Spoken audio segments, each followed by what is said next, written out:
Ladies and gentlemen, welcome to the Groyper Report. Tonight, we have some groundbreaking news to share with you.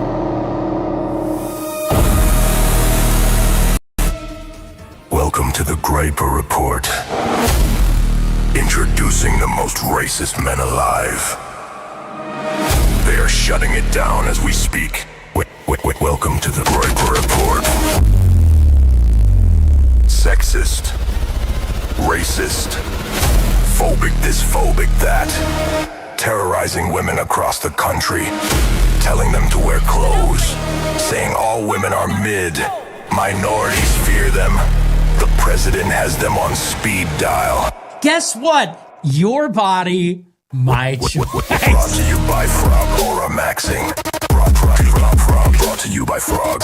Giga Chat Central, yes, thank you for asking. They all must go. Welcome to the one and only. Defending the last white men on Earth. AtlasThugged and Josh Vander Nord. This is the Groyper Report.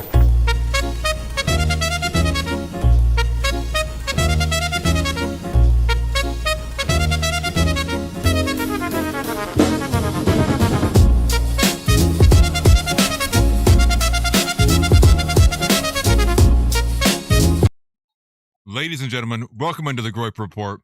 Not sure why the transition just broke there, but who cares? Anyways, I'm your host, AtlasThugged, joined by my co-host, Fat Jared Kushner, aka White Boy Regular Voice, Josh Vandernoor. Lovely stuff. And we have a guest joining us, and his name is Capo, aka Craig. Smelly likes to call me Craigie Cakes or something like that. I don't know. That's funny. But we appreciate seeing you guys in here joining us again another lovely Saturday evening. And we are the one network not afraid to say Christ is King. Glad to be back in studio with you guys. And yeah, we have a couple stashes now present. Now we have two stashes to Josh's singular, bald, shiny, pretty face. I was going to say this in the green room, but I didn't get a chance to. All the hair from my head, Atlas.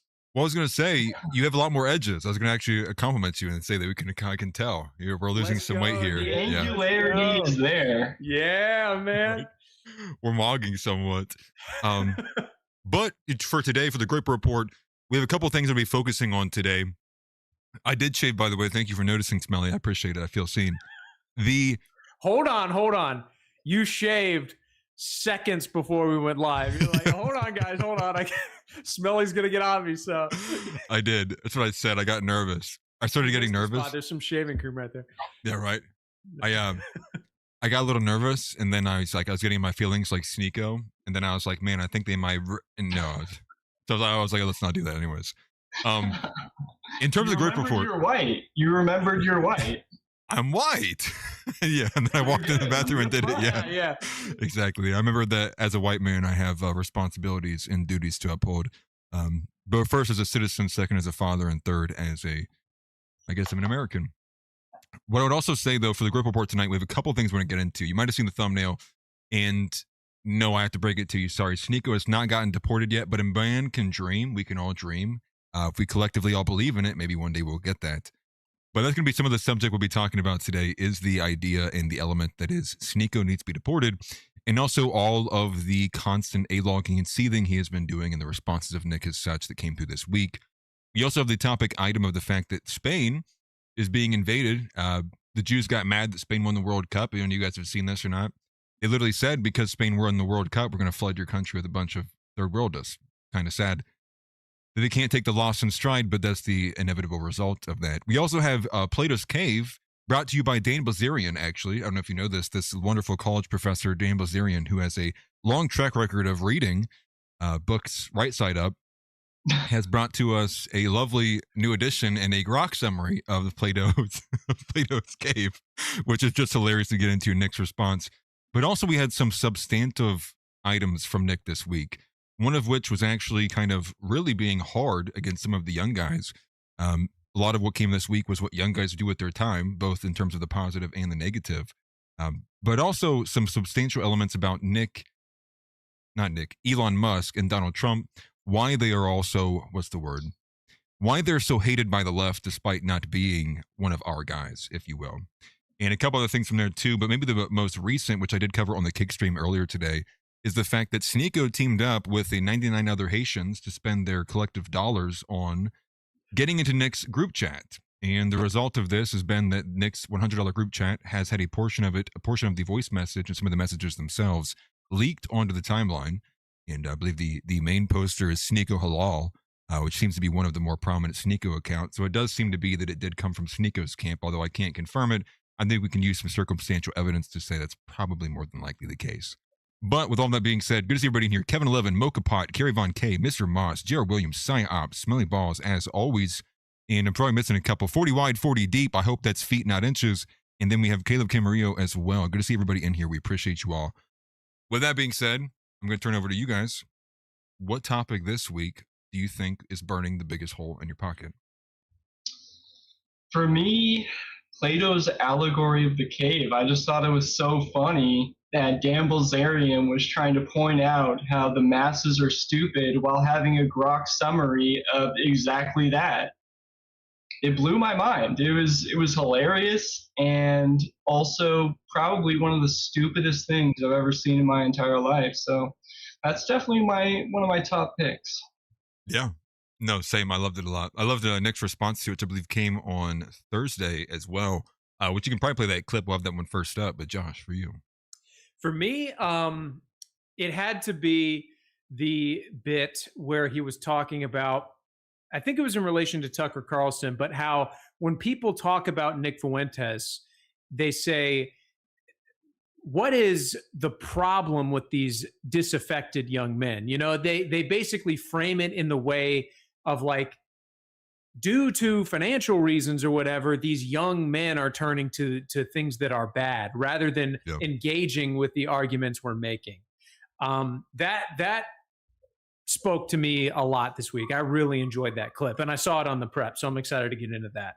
Yeah, definitely. I spent a lot of time actually going through this clip on my show on Thursday and really kind of addressing both Nick's response to it, but also this kind of overall misframing and abuse of really just lying, abusing the fact that most people don't have the full story, the full scope of the story, all the context, all the details. And so you can see how these people will manipulate and lie outright, even though they're literally 6 months removed from completely contradicting themselves on literally the same thing. And I explored that with Rod Dreher specifically, showing how he responded and talked about his conversation with JD Vance about, how he definitely hates Nick 6 months ago. And then he does this show with Jeremy Boring, referring to the same conversation, now saying things to the effect of, I really don't know if I can be his friend anymore. I was really hoping JD Vance wouldn't jump in with their Groypers.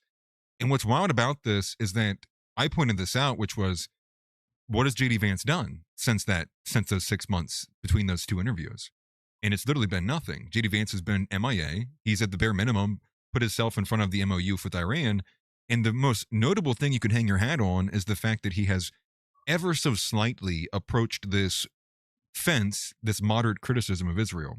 And I pointed out how all of this is reflective upon just the very minute change on JD Vance towards his position on Israel has now brought upon all of these like knives out, whether it's from Satya, Bacha, whatever her name is, Sargon, as well as all these other individuals coming knives out like Rod Dreher and Jeremy Boring. Isn't yours to conquer. Leave a trail of bananas for Sneako to follow into a cage and ship him to Haiti. Sent $5 bananas. Oh, it's Sneako!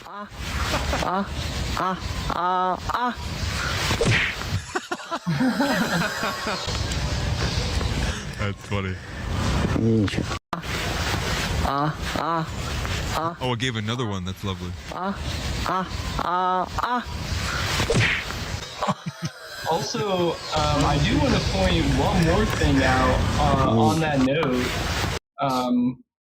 Thank you very much for the power Andrew chat. Callahan did the exact same thing. He just lied. He's like, the Groypers who are black are somewhat in this black Israelite camp. And it made no sense.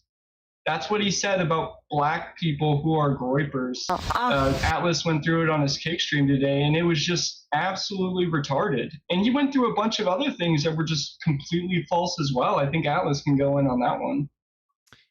Yeah, this was Andrew. It was Andrew Callahan. How do you say this? Yeah, Callahan. interviewing, what was it, Louis Theroux, however you say his name either. And the crazy thing about it was they referenced Chud the Builder for this like kind of like short, I guess, reference to Chud the Builder.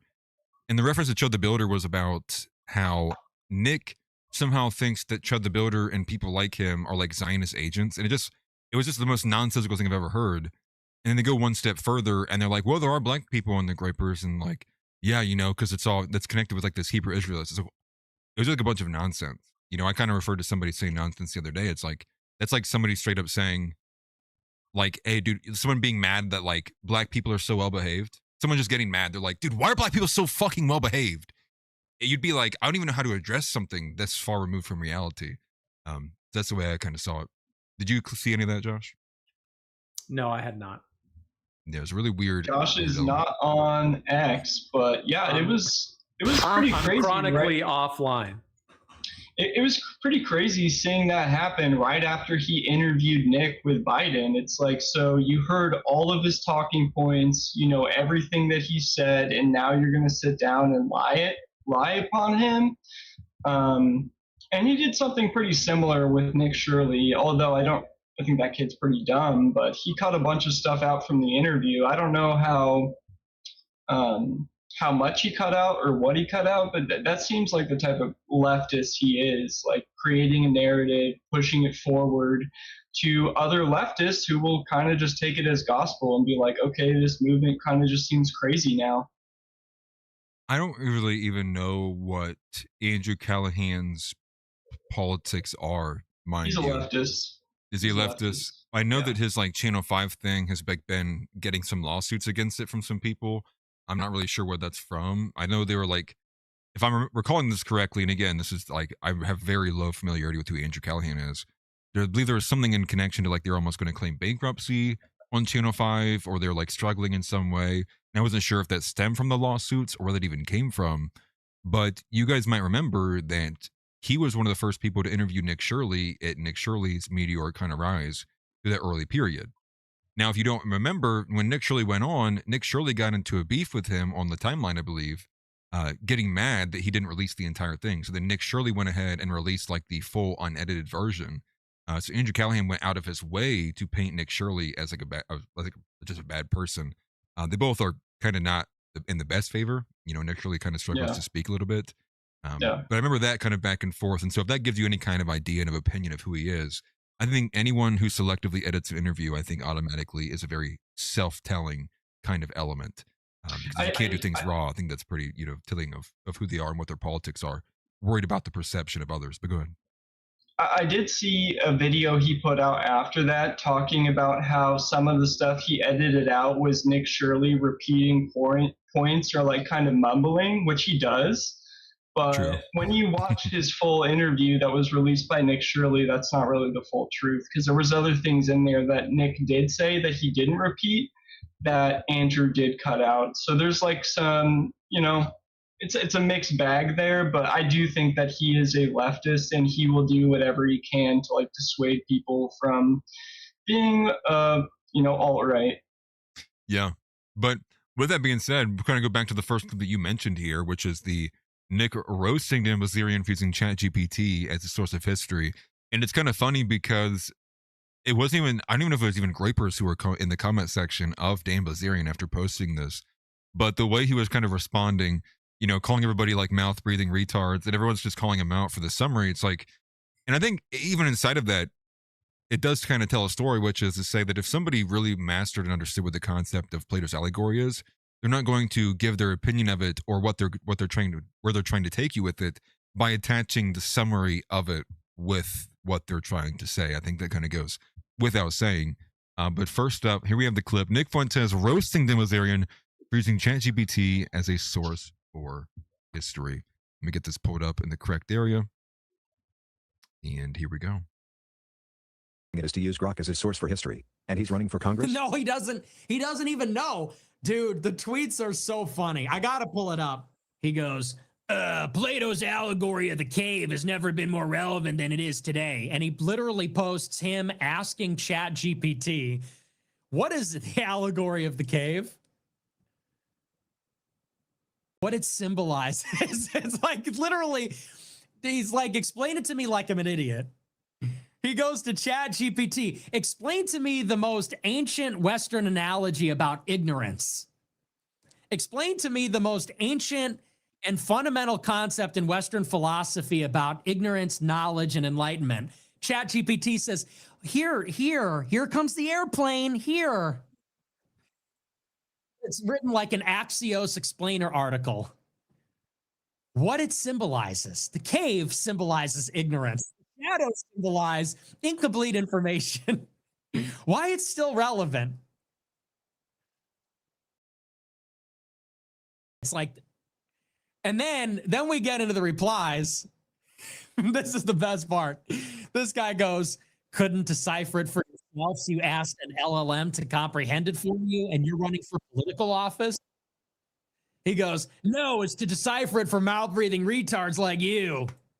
No, it's fucking decipher it for mouth-breathing fucking retards like you. Dude. And then someone else replied, he goes, did you seriously just fucking admit to learning it by using AI? It's only 10 fucking pages. I read it. The summary. Sound it out, monkey. The summary is for all the people too lazy to read it on their own. How fucking retarded are you? How fucking retarded are you? Summary. Sound it out, monkey. Amazing. And he's running for, God help us, man. He's running for office. He's running for Congress. Can you spell Congress? There's no. It's insane. I didn't realize, because I was listening to that in my car. I didn't realize that he had misspelled summary. Yeah. I was like, why is he repeating it? That's funny, dude. Yeah. It's good stuff. Good. I love his Dan voice, man. You fucking mouth breathing, he's got a great impression for like almost everybody he does. I love it. That's awesome, man. That clip is super funny, and it also just points out how retarded Dan is. I mean, these people who are just like ride or die for him, it's honestly insane. Like, what do you really get out of this besides a losing campaign and someone who summarizes Plato's allegory of the cave with Grok? Well, I think what Nick said, like, just picture Dan Bilzerian in your mind. Even if you didn't know who he was, and I were to ask you, do you think this guy understands Plato's allegory of the cave? Like, what would you think? Like, let's be real. Yeah, no. Of course not, dude. Of course not. I guess my kind of thought process, I go to like exactly what Nick said after this, which is when this is all said and done here in a little bit, after Dan Bilzerian gets smacked down, I mean, he's just going to be an effing loser. You're going to be known as the idiot loser who lost to Randy Fine. Like, you lost to Randy Fine? Are you kidding me? Like, Randy Fine mogs Dan Bilzerian. I can see the photos and images already now. It's going to happen. Mark this for a couple of months from now when he does lose the race. You're going to see all of it flooding all over. Dan Bilzerian at, like, pulling it 1.7%. Like, you know, it's Randy Fine and whatever other dumb, retarded Democrats running away with the race.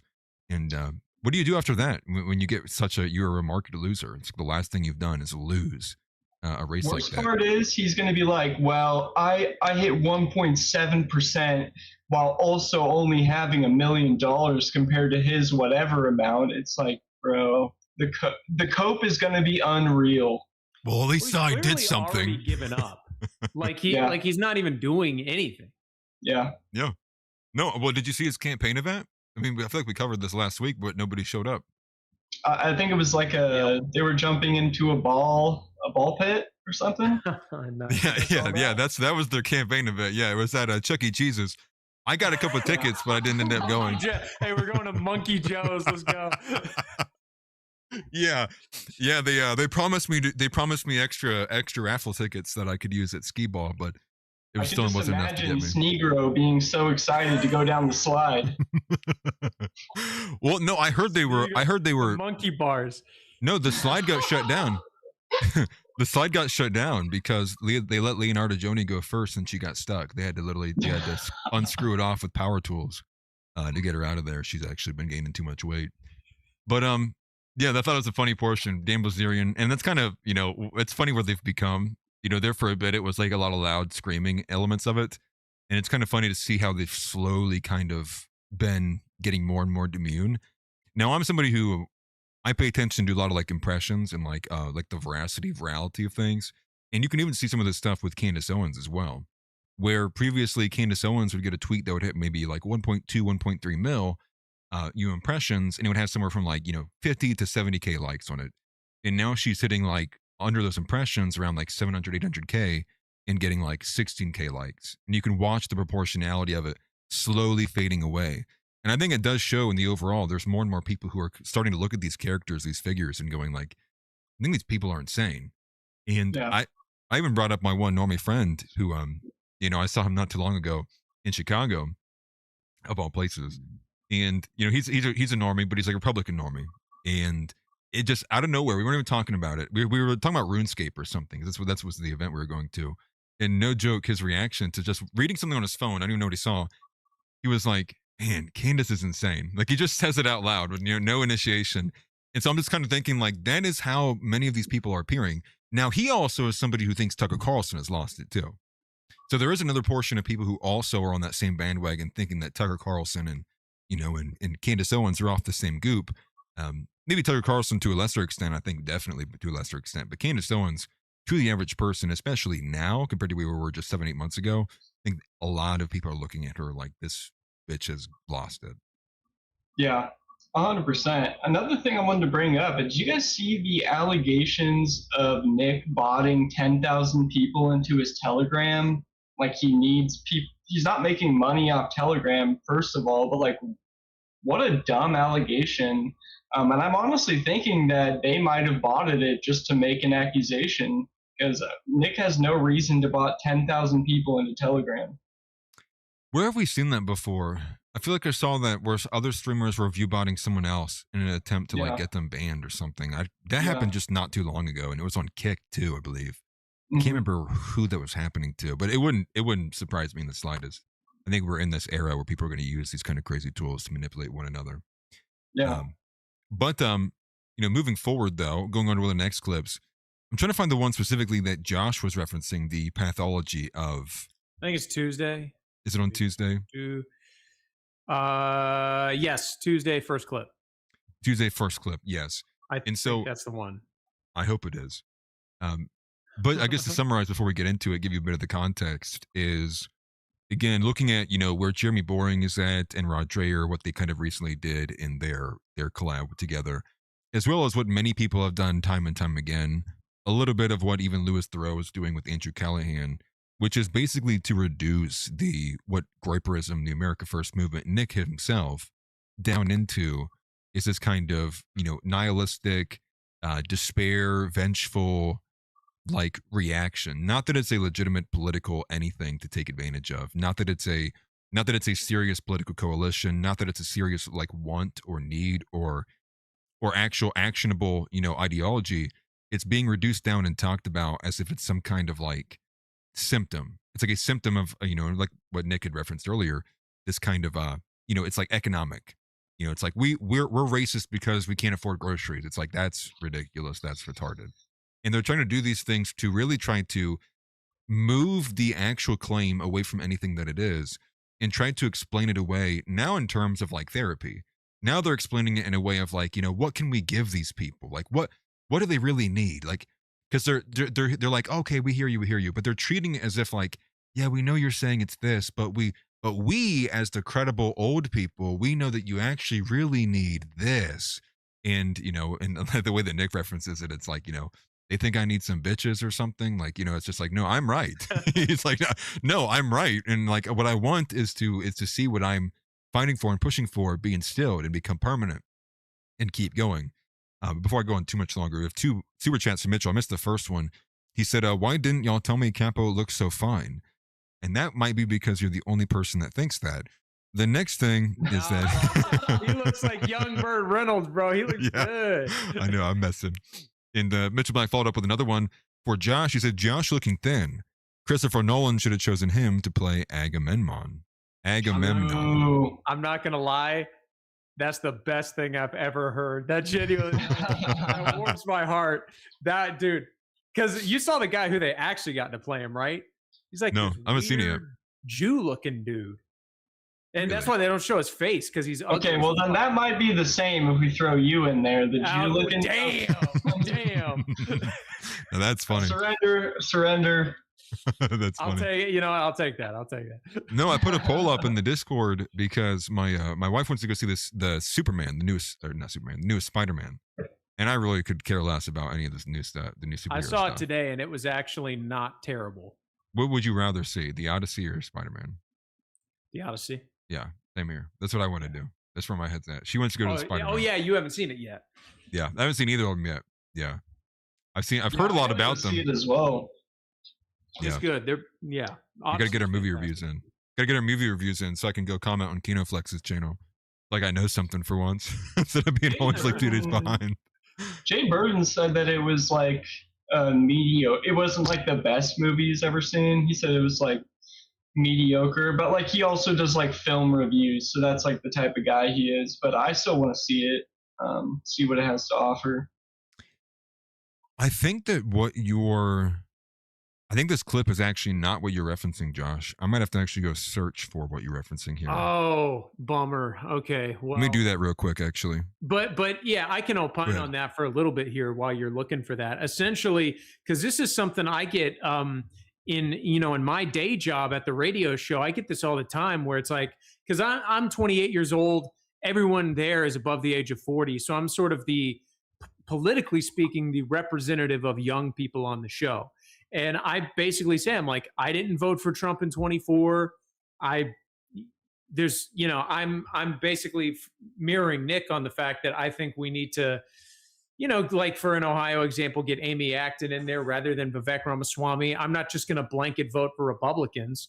And they characterize it as, Josh, what would it take to get young people off their ass to actually start trying to change things politically? And I'm like, we are, you stupid. Like yeah. This is, and I've explained it to him before, by the way. I'm like, I explain it's like when you blanket vote for whatever they put in front of you, then you can't complain about what you get. Yeah, and you're it's a like, slave. Right. And I was like, all these people to this day are singing Donald Trump's praises. And I said, and I asked him, I'm like, be honest with me. Before Donald Trump, when it was Bush, when it was Romney, when it was McCain, what was your feeling about them? And they're like, well, in the moment, I loved them. And it's like, that's the point, is you're just voting for the team. You're just looking for who am I supposed to vote for? You don't care about what they actually stand for. They're crapping on John McCain and Mitt Romney now, but only because the GOP gave them permission to. You can't think like that. Like young people don't think like that because the GOP isn't working for us. Yeah. I mean, I'm at the point where if anybody's politics is you can't vote for the Democrats because you just always have to vote for the GOP. It's like you're entirely checked out.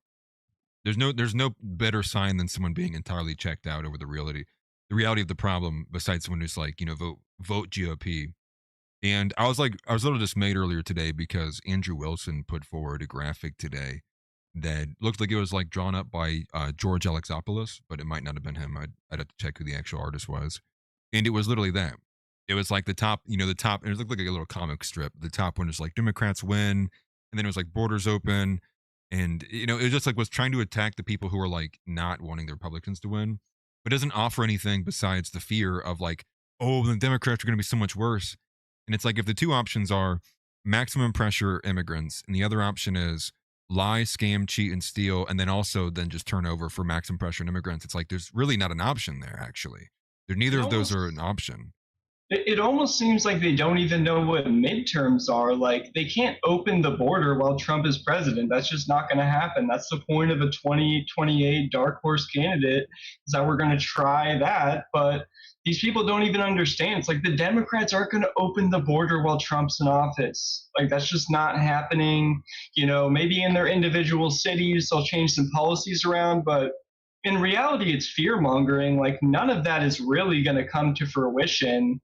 especially in these, like you're in Ohio, you got Amy Acton there. Like, what's the worst that's going to happen if she comes in versus Vivek? I mean, I'd say it's pretty equal. If not, Vivek's going to be 10 times worse.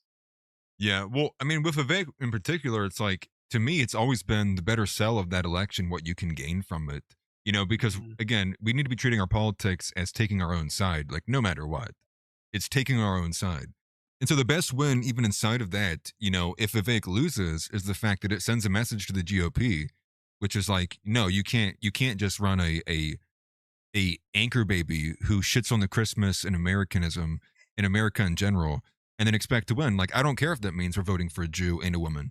Fuck you. You're going to learn your fucking lesson. Like, that's the message, actually. It's like, you can shove this down our throats as much as you want. 100%. But if I hear this brown motherfucker say, endowed with something, something, something, and repeat the same line of his speech one more time, like he did with the YAL, and I don't know if you guys saw the clip, but he got booed like crazy. He got heckled like crazy for his entire time he was there. Yep. People were booing him, saying, fuck Israel. Like, all the things were coming out. I think for once a white pill to show you how deep the groypening is. But two, it's like, this, if he wins, that better be his entire election too. It better be his entire time served in office. Is everywhere he goes, he's just getting booed, which will leave most people wondering how the hell he even won in the first place. But to me, again, to pull it back would be, if he did lose, that is the message. Like, that's the best win you can get out of that. Yeah. It's not the, oh, okay, we didn't get a Democrat crazy lady in, but it's like, okay, well, either way, you're getting an obviously captured brown Indian in who doesn't even belong in this country. It's like, that's not a win either. Yeah, Vivek's going to be really strong on the border. Yeah, Vivek's going to be really strong for Christianity. It's like, you got to miss me with all that stuff. And that's why we got to take our own side. Well, and I want to put this out there, and you guys wouldn't know about this because it's South Carolina politics, but as you both know, Lindsey Graham died a few weeks ago, and now his sister is the interim senator in the meantime, and Trump endorsed her to win, like basically become the next senator to take that seat. Well, so we're about to have that special election again here in South Carolina. Yeah. And a lot of political candidates that lost their races for other offices in the elections recently are running for that seat. One of them is a guy named Danny Ford. Now, he ran for like commissioner of agriculture or something, and he's not like a super base person, but he's not based. You know what I mean? The reason I'm saying it is he's young and he's outside of the establishment, and the South Carolina GOP rigged it so he can't even run. They tried to pull a James Fishback on him, but they won. They got him out. So he can't even run for that seat now. I've not been paying attention to that. This is the GOP. And again, it's local. I don't really blame you guys, but if it were in your shoes, I wouldn't know either. If it were Ohio, I mean, but but that's the point, is it's like the GOP, no matter where you go, is taking inches off the dicks of the people that actually want to see change. You know what I mean? And it's like the same old geezers that have been in there forever. They just look out for themselves. And you're going to see enhanced attempts to try to gatekeep like that. Yep. You know, and just to add before you go, Capo, is from what I even read, like the endorsement came like within like 24 hours for Lindsey Graham's sister to be the replacement. And then I saw some of the reporting even after that was that they were pushing her to enter in the election to take the full term. I don't know if she's agreed to that or not yet, but it seems like what you're saying. So she has agreed. Okay. Oh, absolutely. And get this, I didn't even know this until recently. It was Trump's idea for her to take Lindsey Graham's interim position. And now, he has officially endorsed her for that seat. Wow. That's brutal. Right. Go ahead, Capo. I was just going to say, it's like once the boomers are, they die off, it almost seems like there's going to be some radical change for once. We can't really put our full hope in that, but it does seem like that's the only thing holding us back right now. It's these older people who are stuck in their ways. Politics has been a game since they were kids, since they grew up in the time where they could afford a house for, $10,000 or whatever. It's like, yeah, of course it would be a game. When you're in times of peace, that's the type of thing that it becomes. But they don't see the way that we're dealing with things and what we're going through. And, Atlas is about to have a second kid. It's like, the financial stress is hard there. They don't get that stuff because when they had kids, they they could be, the mom would stay home all the time. The dad would go work, his 8-hour shift at a factory, come home, and everything would be good. But, I don't hope for anyone to die, but I hope, whenever that time comes, that we can really take the country back in a good way and see some positive change. Because right now it really does seem like that's really, really holding us back. Well, it was just crazy to me because I'm forgetting what her name is. I think it's like Dorian or Dorian or something like that. Darlene. Yeah, some stupid Southern name. These Southerners. And she, no shots fired. I just don't like the name. She has no background. Her political resume is she's the sister of Lindsey Graham. I mean, like, that is the best thing on her resume, right? Like, never held an office, has no real kind of background into anything. Like, she literally is just like the sister of Lindsey Graham. But with that being said, many people don't know the relationship between Lindsey Graham and his sister, right? So Lindsey Graham adopted her at some point because they lost their parents, I believe, like within a year of each other. So they were left without any parents. And to ensure that if anything happened to him, that all of his military benefits and otherwise from Lindsey Graham would go to Darlene if anything happened. Wow. So that's part of the reason why he adopted her. So they were like this. And as far as I understand, like, Darlene's always been at campaign events. She's been one of the biggest supporters. And so I think the idea is that she basically will just be Lindsey Graham. Like, and also someone easier to manipulate because now you get to approach her at her desk and go, oh, come on, Darlene. Like, that's definitely what Lindsey Graham would have done. Lindsey Graham would have voted for this. And I think that's part of, like, maybe the element of why they would really want someone like her in. She sees it as a great opportunity in a way to, like, a way to be like, oh, this is what I can do for my brother for what he did for me is I'll finish his his term. And then they're also looking at it as like, man, she's going to be so easy to manipulate. We're just going to be able to push and prod her exactly to where we wanted Lindsey Graham to be too. So it's just like, the whole thing I think is kind of just disgusting to me. It's good to see you in here, Zeb, though. This is actually a concern of people down here because my boss has been involved in South Carolina politics for like 2 decades. He was the lieutenant governor of the state. And he's like, I don't even know this woman. She might be a liberal for all we know, Yeah. I mean, Lindsey Graham was, by our definition, certainly liberal. I mean, amnesty. I mean, he was super pro-life, but in the Senate, like, what does that even mean?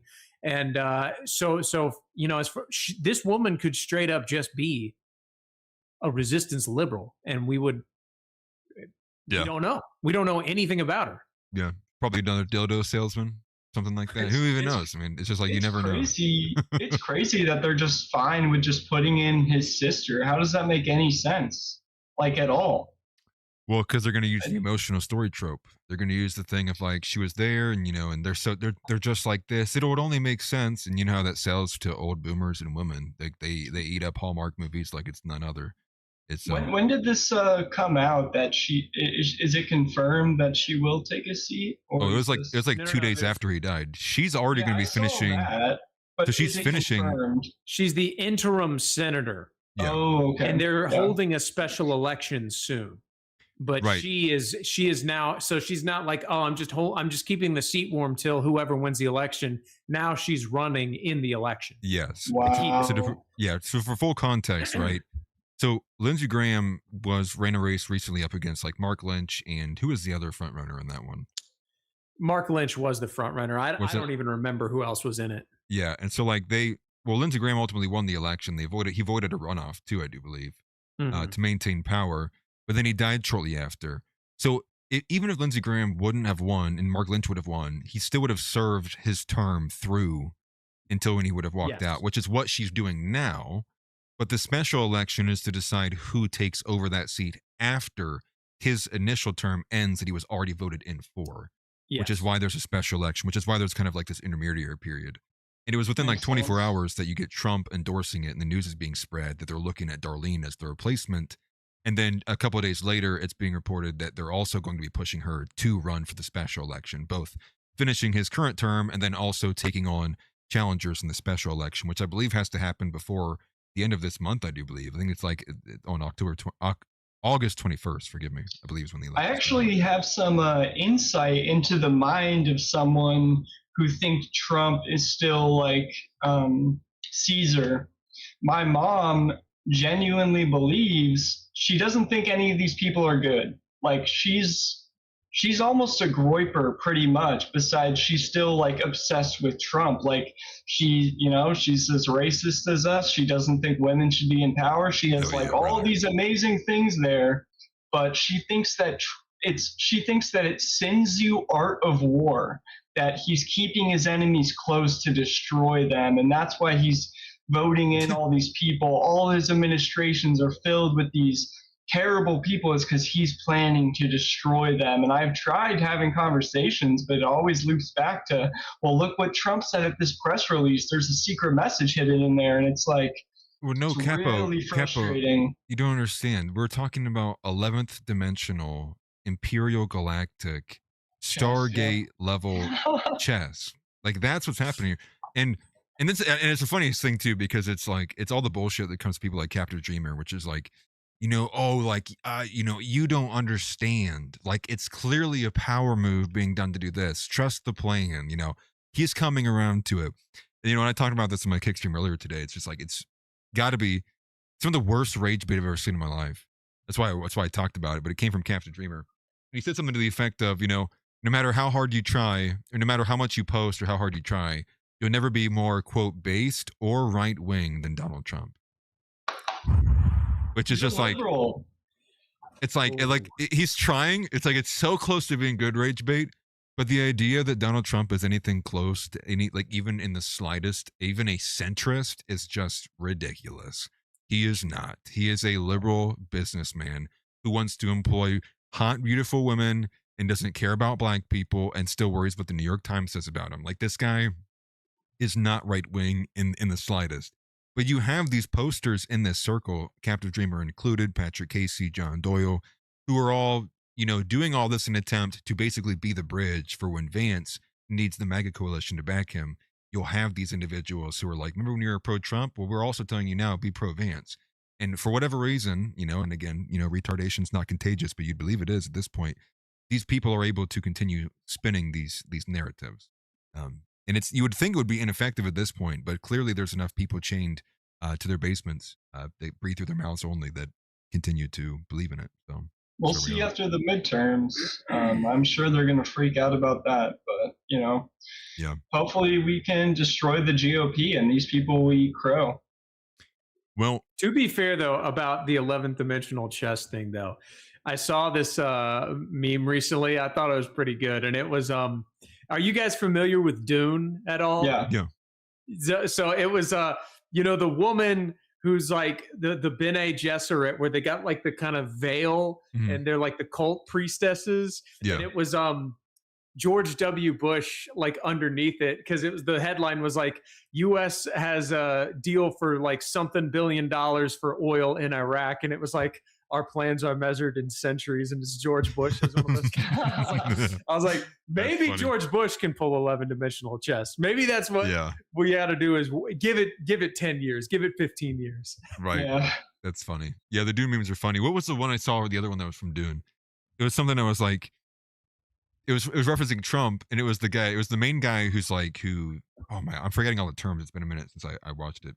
Lisa Nal-Gaib. It's the guy who's like, Lisa Nal-Gaib. Yeah. But what's funny about it is it's like when Trump does something and the guy was like, no, when he denies he's Elisa Nal-Gaib, that's even more reason to believe in him. It's like what people are doing, which he's is so like humble. Yeah, he's like coming out and basically being this example of someone who you don't want to be president, who you don't want involved at all. He's clearly not right wing, but they're still looking at it going like, oh my gosh, don't you love this? It's like, dude, these people are like, they're brainwashed. They're gone. They're psyched out completely. Zeb Boykin, thank you for the power chat. The super chat, I should say. He says, who is this Top Gun Maverick looking MFer? He is Capo Groyper. Because the Groypening's in effect. We're expanding. Next time you tune in, there'll be 6 panels, 10 Groypers, 7 mustaches. You don't know what to even expect at this point.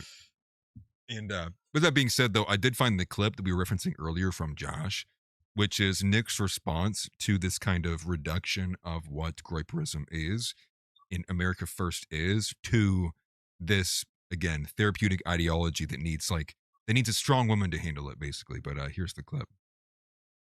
With you or talk about your influence. I think this is intentional to diminish your arguments and followers. It implies your arguments are irrational and based on emotions. Yeah. Lily sent $100, 2 halves, and that's why they appeal to the disaffected angry young men. Then they address the imaginary emotional arguments they want people to believe you've made instead of your rational, factually accurate arguments that you actually did make and that resonate with people because they're true. Total psyop. Yeah, thank you for the big super chat. That's exactly right. They want to treat my politics as some kind of syndrome or pathology. It's always the making of a murderer. How could anyone get this way? How could anyone have those views? Say those things. What happened to you? Are you okay? That's always what it is. And so they want to say COVID made him this way. The internet made him this way. Social media algorithms and rabbit holes made him this way. He's angry. His anger is the expression of the oppressed or something. And they want to say, well, maybe if this guy just had some friends, or if this guy had some bitches, or if this guy had a job, maybe he would cease his war against diversity and the oligarchy or whatever. And it's like, we're right. We're right. It's not a syndrome. It's not. I'm clearly a super intelligent person, logical, likable, persuasive. This is what they can't deal with. They say, why is it that this guy, who is by all accounts articulate, intelligent, persuasive, likable, funny, popular, resonant, how can all of these attributes characterize somebody who we believe is ontologically evil?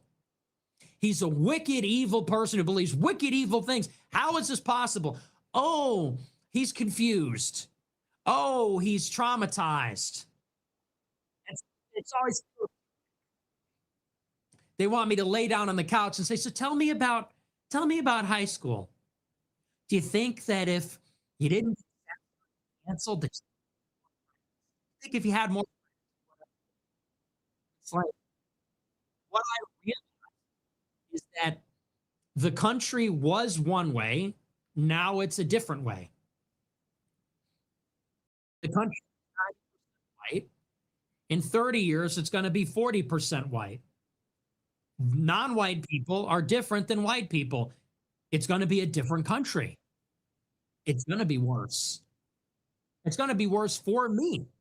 It's going to be worse for people that look like me, for if I have kids, for my descendants. It's going to be worse overall. Why would I want that? You know, and so what they can't maybe compartmentalize is, I don't hate people. I don't have hatred in my heart. All my friends are black. I was at dinner. It's so funny. I was at dinner on, I think it was last night. I was in Fulton Market. I was at dinner last night, and this black guy comes walking in with tattoos all over on his face, on his arms, and he comes and goes, hey, man, appreciate what you're doing, shakes my hand. And do you want to know why? Because they know I'm not a hateful person. I'm saying some offensive things. Yes, I'm offensive. I'm provocative. I'm politically correct. I'm saying things that are going to piss people off, but it doesn't come from hatred. I don't hate people. I don't want to kill people. I want to help people. I want this country to be safer, more prosperous, better. But I also want propriety. I want justice. And justice means sometimes that you're going to have to make people unhappy. You know, crime is an injustice. It's an injustice when predators and opportunists steal and kill and wreck people's fucking lives.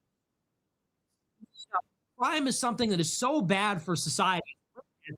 You know, if you've never been a victim of crime, you don't understand how traumatizing it can be. It's more so that somebody, they're asking, you want to put life for 5 or 10 years. Not to mention the knock-on effects economically and otherwise. We have to be a little bit brutal to get crime under control. Yeah, that's justice. So, those people deserve a second chance. Well, we all make decisions every day, and some people decide to be peaceful, productive, and kind and loving. Some people stick a gun in your fucking face, and those people should be fucking killed. Those people should be killed by the police. You know, we all make decisions. And what is happening is that we are prioritizing over prosperity. You know, where the cops are protecting the criminals rather than work. People are taking a girl out to dinner. People are bringing their family. Yeah, I did notice there was some issues with the clip. Clip was like a little quiet, but it could be the fact that it was it came from Mr. Beardson Beardly, which I don't see many clips coming from Nick from, and it was also a little choppy too. But hopefully, it wasn't that too ineligible. But the main point got across, which was this treatment of what the ideology is and all the accusations that get levied that way. But go ahead, John. He didn't quite get to it in that clip. I think it was coming up, but like one of the things he said that I really appreciated, and it's like he has such a great way of just like getting the thoughts that like I have and like we have in our heads just out in a way that makes so much more sense. And it was like Tucker Carlson says, oh, we just gotta, what about normal people? I just wish so normal people can have these conversations. And same with JD Vance. Yeah. JD Vance. Yeah. And he goes, so what's normal in India? What's normal in Morocco, Cambodia? It's different than here. The people that are flooding into this country are not normal. And it's perfectly reasonable for us to not want them here for that reason. Wholeheartedly agreed. It's similar to the way that he kind of was talking about, I think this was one Monday, when he did the show about Elon's interview with, I can't remember what the girl's name is, but how Elon still was refusing like this tag of, you know, we're not the far right. Yeah, I'm not all right or whatever. Yeah. And he's like doing this appeal to like, I'm normal. And what's funny is, not only did Nick comment about it, but Right Wing Coalition did a little bit of a video about it too. Awesome. Yeah, saying Elon Musk just doesn't get it. And there's this idea and this concept of like, it kind of goes almost similar to the way that Steven Crowder talked about, had the conversation with black people and how white people need to start collectively identifying themselves. Even if you don't view yourself as a part of an in-group, you need to understand that the others view you as a part of that group. Right. It's in the same vein as almost like the reason why Nick went out and above and beyond to like lay the pipe down on Dan Kazarian in front of the whole world to see, which is like, you are not one of us, right? Like, but I have to do this so resoundingly so that people will never link us together in the same group because I need you to not be grouped in with me because of how these things appeal and how they pragmatically are viewed and discussed by people who are less fortunate, who possess less IQ, someone, like Andrew Callahan would be, or maybe Louis Farrow, who either are intentionally or unintentionally being retarded or misframing things about that too. So I think it's a great argument. And there's more to it than the Elon Musk thing, but it is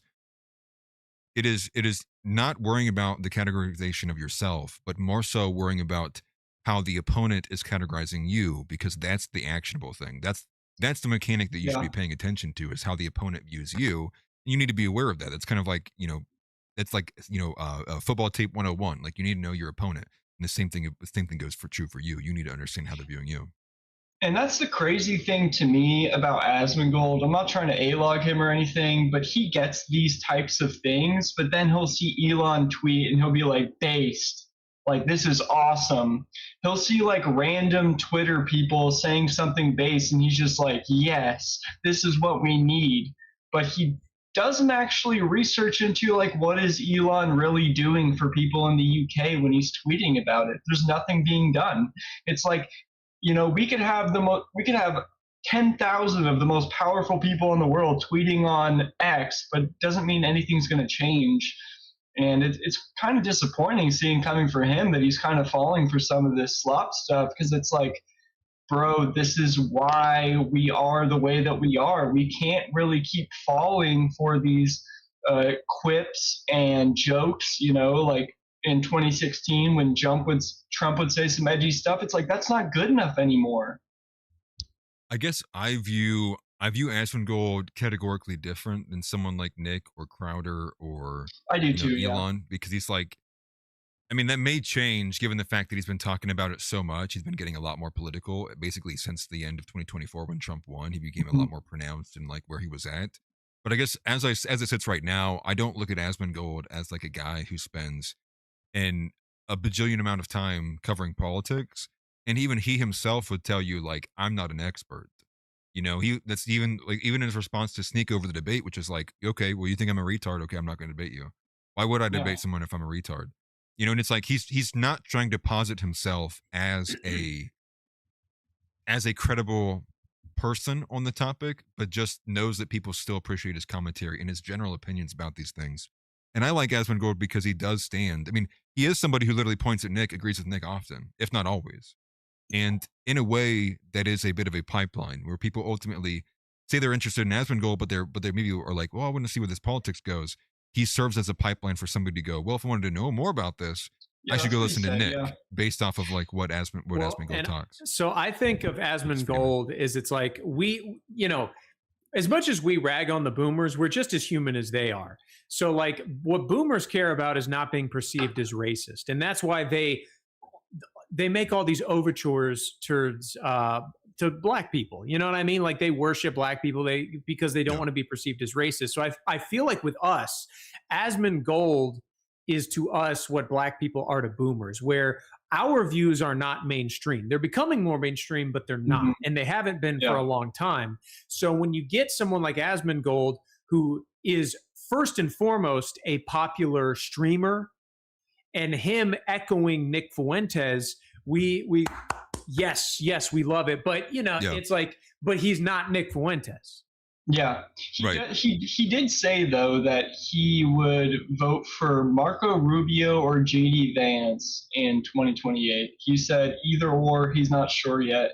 And the problem I see with that is he could get his audience, which is a lot of people. That's like more than 1 million people who watch him every day, who are, because all his content now is political pretty much, or cultural at least. Yeah, he could get them to vote for those people, and it's a little scary. Because you see the comments and they're making fun of people who are saying to vote Democrat in 2026. It's like, well, I guess my response to that would be two-part. One, I would rope in the comment here from Early Reed. He says he really needed an Asmon and Nick collab, and as far as I understand, they had both kind of hinted that they would like to do that. I don't know how that would take place, but even beyond there, you have to understand, like, Asmongold is he's reaction content. Yeah, his stream and what he does and like what his streams are about is like reacting to content as it happens. And so just as easily as I see him like reacting to like Marco Rubio and JD Vance saying and doing things, I could easily see him reacting when, say, a dark horse candidate appears. I can see Asmongold as just as easily switching lanes and going like, oh wait, maybe I like this guy a little bit better. Because it's almost like you're watching, like, Asmongold's always engaged with in real time. You know, he's streaming all the time in the moment. And so you're basically watching as a live thought process go through. I don't really ascribe any kind of, what's the word? Maybe like long-term or future thought to Asmongold. I don't really know if Asmongold really is spending time thinking about trying to see over the hill in politics, more so as he is just reacting to what's on the table in front of him. And, you know, for a lot of these things, too, it's like, that's why you can't be enemies with everybody. You want to burn all your bridges either, is because of what you just said. Like, he is someone who is in the mainstream, who clearly has no problem playing Nick clips on his streams from perhaps maybe the biggest streamer in the entire space, you know, from ever since he's been multi-streaming.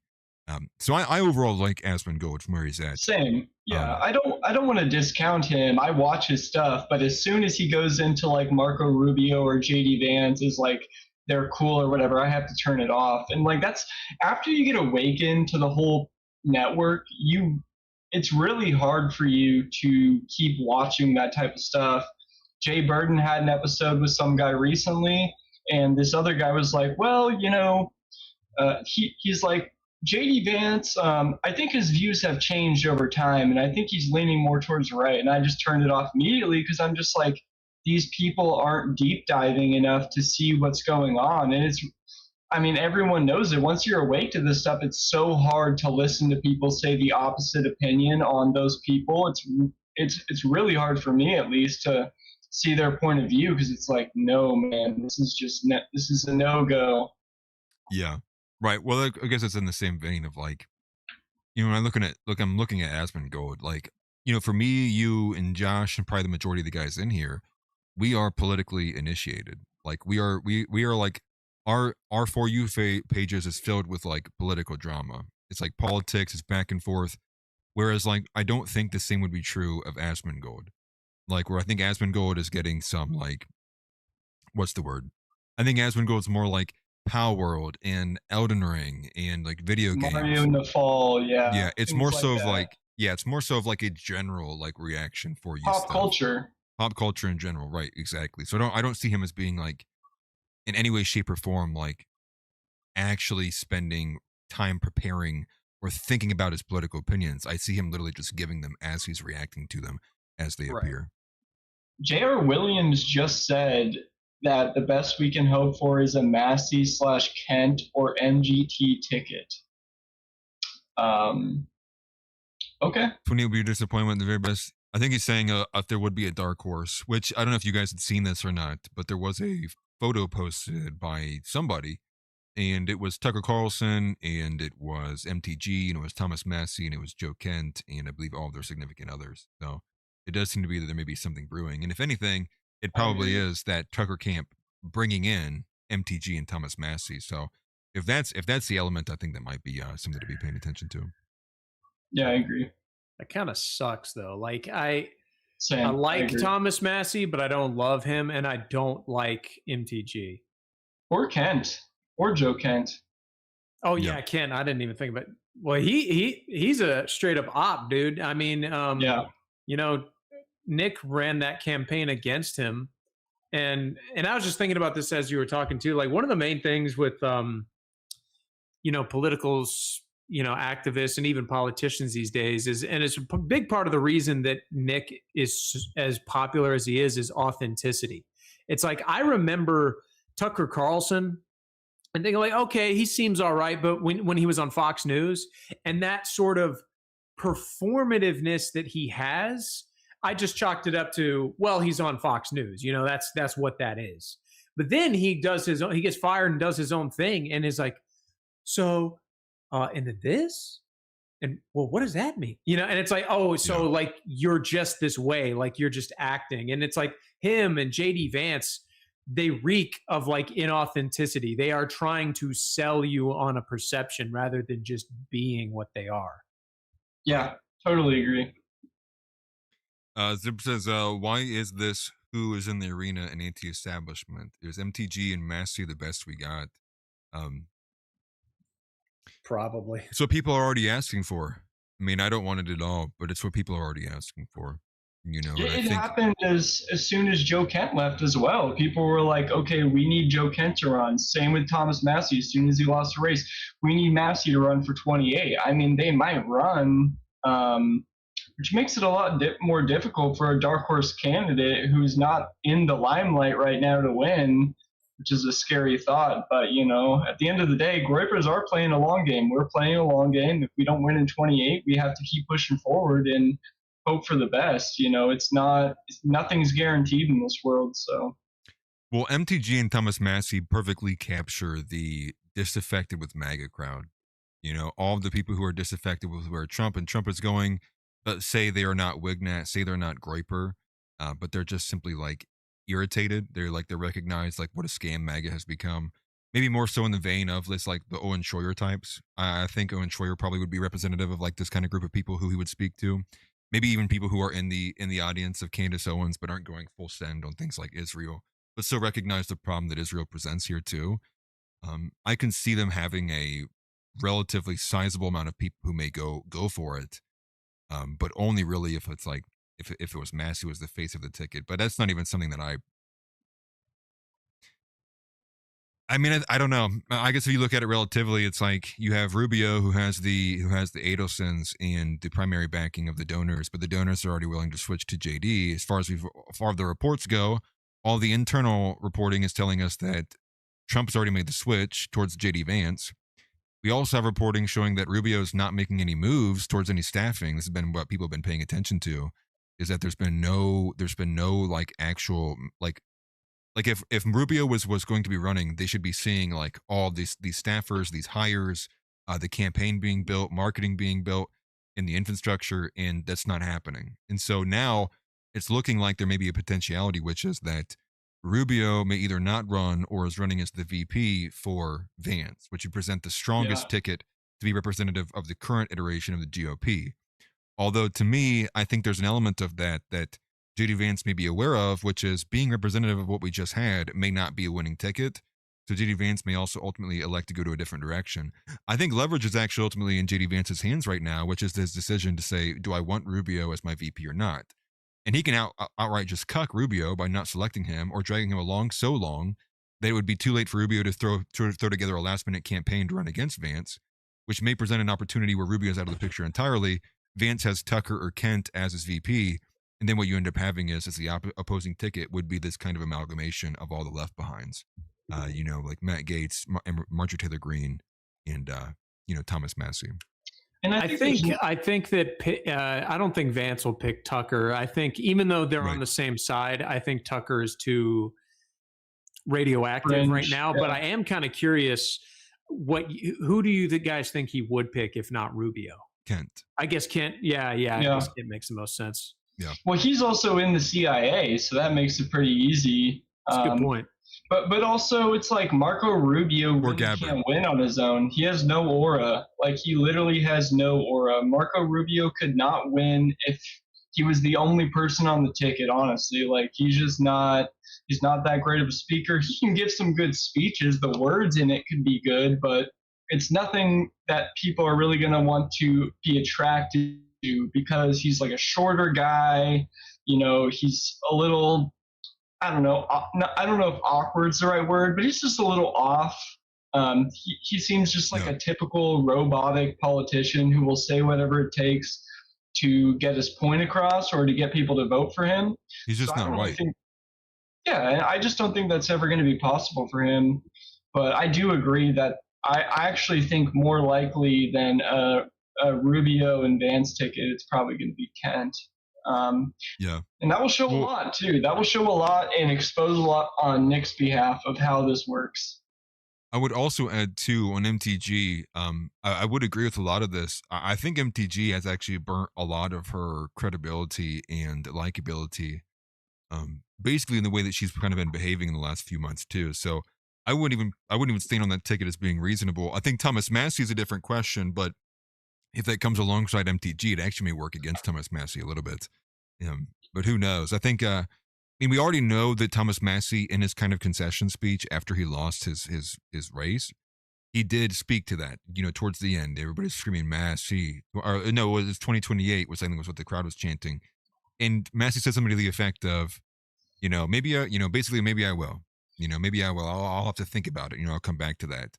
So I think he could still be in the potentiality. I also am curious, and again, think about this. The photo that we got was Tucker Carlson with MTG, with Joe Kent, with Thomas Massie. And I think what we need to also think about is there could be a potentiality here. What if Massie runs as the VP on Vance's ticket? What if that's the connection?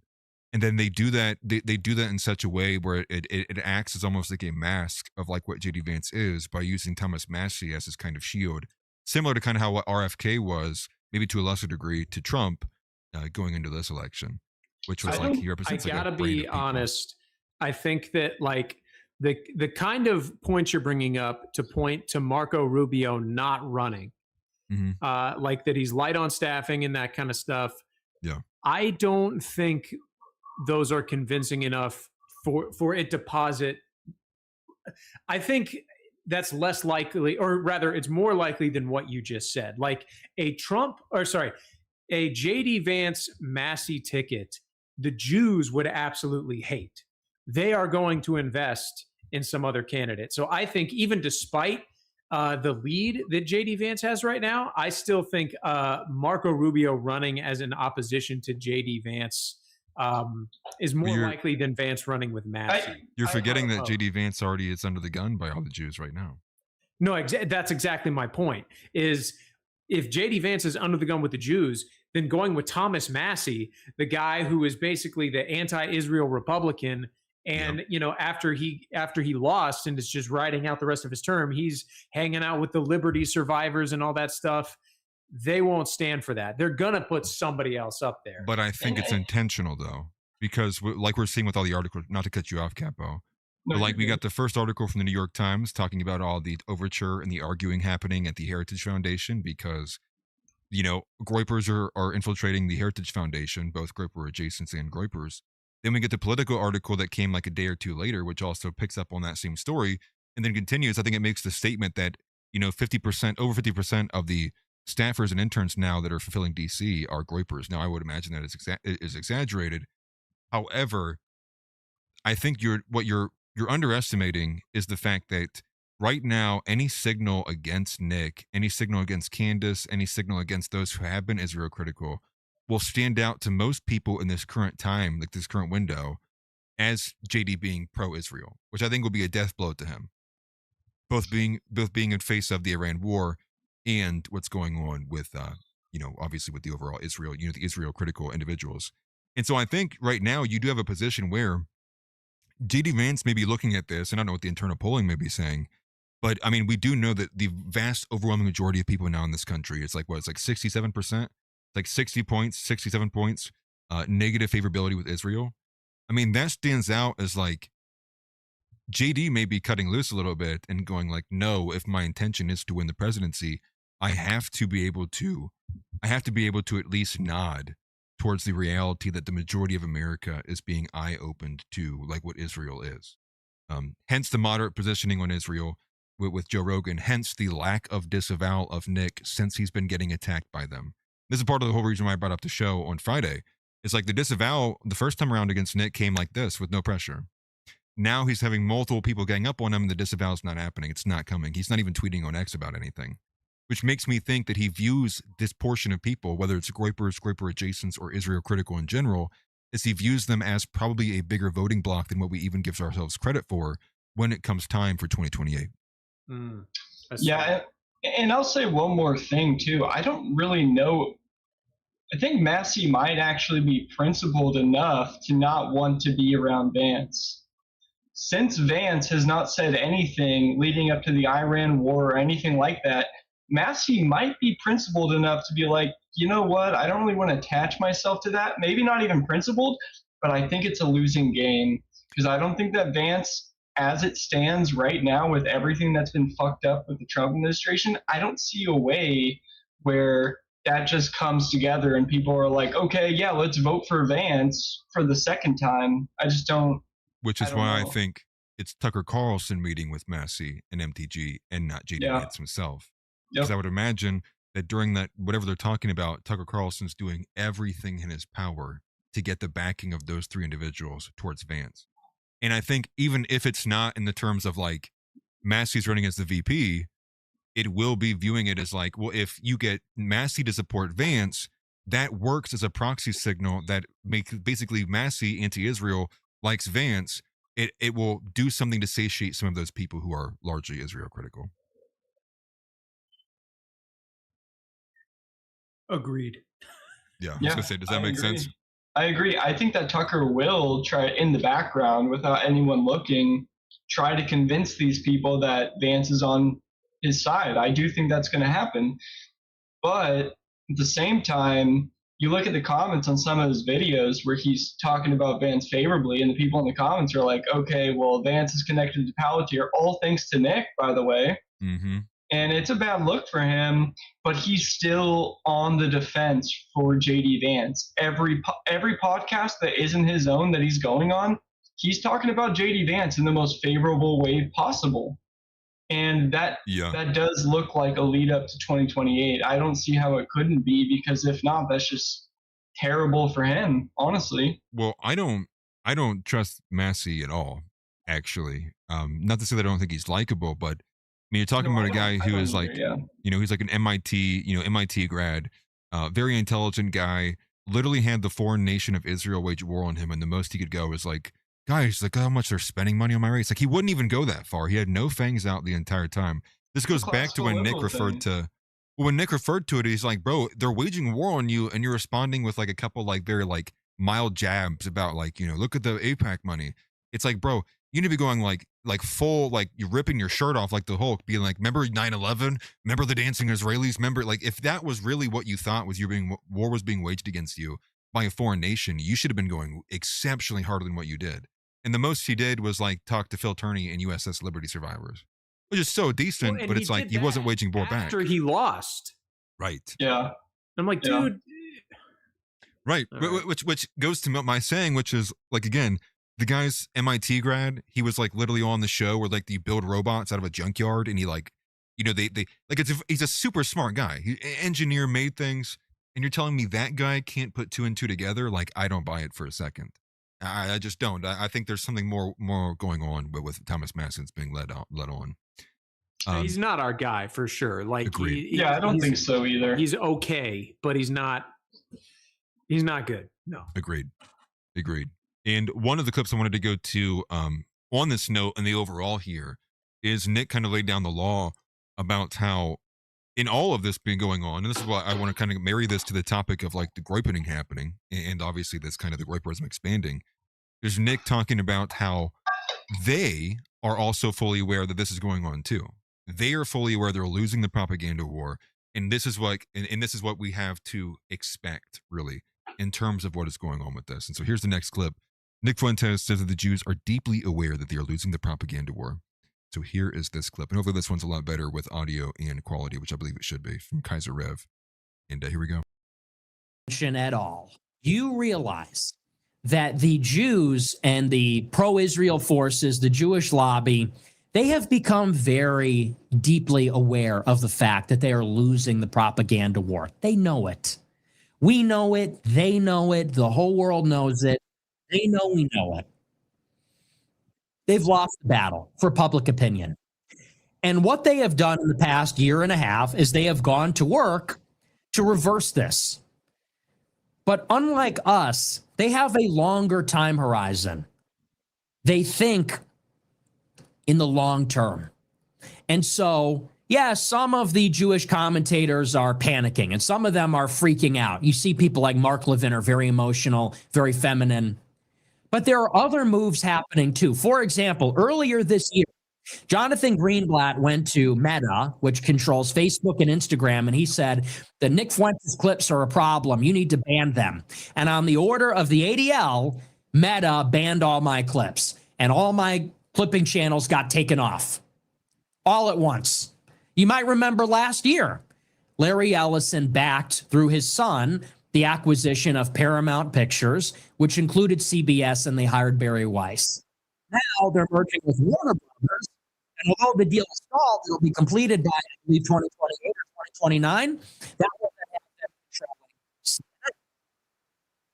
And now Barry Weiss is running 60 Minutes and CBS News, and soon she'll be running CNN as well. Simultaneously, Larry Ellison acquired TikTok, appointed a new Jewish CEO to run TikTok's U.S. business. They control the algorithm, the data, and they own 20% of the equity in the U.S. TikTok business in a consortium with other players too. And so when you look at the long term, they are making moves to recapture control over public opinion. Something else they've done. When they saw that there were all those anti-Israel protests on campuses, what did they do? They went to war with the faculty of those schools at Harvard, at UPenn, at Columbia, at UCLA, elsewhere. I think it was 5 or 6 out of the 8 Ivy Leagues. They went to war against the faculty to get the presidents fired. They got the DOJ involved. They got the Department of Education involved. And what they did on these campuses is they replaced all of the Israel critical faculty. They gave something like reparations to the Jewish faculty. They brought in the government to make sure the Middle East studies departments are pro-Israel. So in other words, in a word, what the Jews are doing is institutional. They are creating institutional, long-term, structural change to ensure that in the future, they're going to recapture control of public opinion. How have they done this? They've retaken control of the cathedral, where the priestly class of intellectuals exists in the Ivy League universities. They've also taken control over the other organs, the news media, CBS News, CNN, but also they've done vertical integration. They've taken control of the studios, the intellectual property, the distribution, not just the streaming services, but also TikTok, which is where all the clips get promoted. They've achieved total vertical integration in the media alongside capture of the brain, the cathedral, the intellectual class in the universities. And what you're seeing on social media increasingly is they are waging an intellectual offensive against all of our arguments. They're trying to make us look stupid. They're trying to make us look intellectually shallow. I saw today there was a clip from a Jewish activist. Actually, you know what? I think he's a Gentile. There was a left-wing activist in Australia. I think his name is like Nathan something Stone or something like that. And he's very anti-Candace. He posted a compilation of John Mearsheimer making incorrect predictions about the war in Ukraine. It was a compilation. And he shows Mearsheimer in February 22 saying Russia will never invade Ukraine. And then they show him saying in 2023, Ukraine's going to lose immediately. And then they show him in 24 saying Ukraine's not going to make it to 25. And then they show him in 25 saying they're not going to make it to 26. They're attacking his credibility. And I saw somebody in the replies say, it's worth pointing out that John Mearsheimer wrote the book, The Israel Lobby, with Stephen Walt. They're attacking his credibility. They're attacking the credibility of Candace Owens. They're attacking the credibility of Megyn Kelly, of Tucker Carlson. They're going after these people legally. Alex Jones, who's criticized Israel, they bankrupted him. Candace Owens, who criticizes Israel, they're suing her for defamation. And you got to understand that if we are going to go the distance as a movement, if we are going to go the distance as an Israel critical movement, then what we need to do, first and foremost, one of the best things we could do is we need to be intellectually rigorous, intellectually deep. We have to be correct. The message has to have integrity, because if it does not have truth value on its side, then we are going to get routed, we are going to get outflanked and destroyed by the Zionist side, which is clearly creating a counteroffensive. And you see this across the board. They're making better arguments. They're dividing up the Israel critical movement, trying to pit people against each other. And, you know, some of this is inevitable. I mean, I'm not going to work with the left, and I'm not going to work with Muslims if they only care about their own issues. If the left is going to insist on abolish ICE and Muslims are going to insist on mass diversity and rape gangs, we have nothing more to say. But you can see how these intellectuals are using guilt by association to say anybody that's against Israel is left wing. Anyone that's against Israel is a Muslim sympathizer, is with Qatar, is with whatever. So it's not enough. It's not enough. Not enough. Not enough.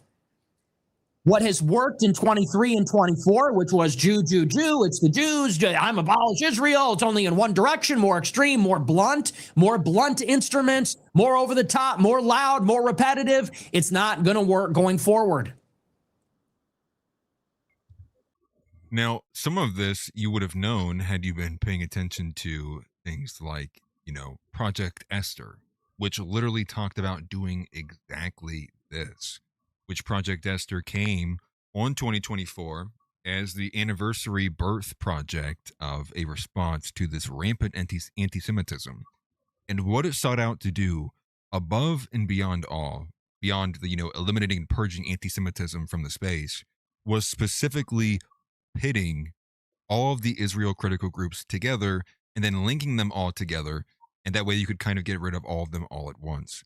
And that's what I've been saying since the beginning, between when we're talking about all of the, you know, all of the infighting that's been just really kind of ripping things apart, which is what's going on with the Troy Kirk conspiracy. And you saw this. I mean, all of a sudden splintered. This group that was like all on the same side in 2024, as soon as he was hit, it became almost, that assassination became a tool that was then used both intentionally and unintentionally in many different ways to get all of these groups to kind of splinter and fracture, and now they're all pitting against each other, which is why that seemingly like the infighting is blowing up.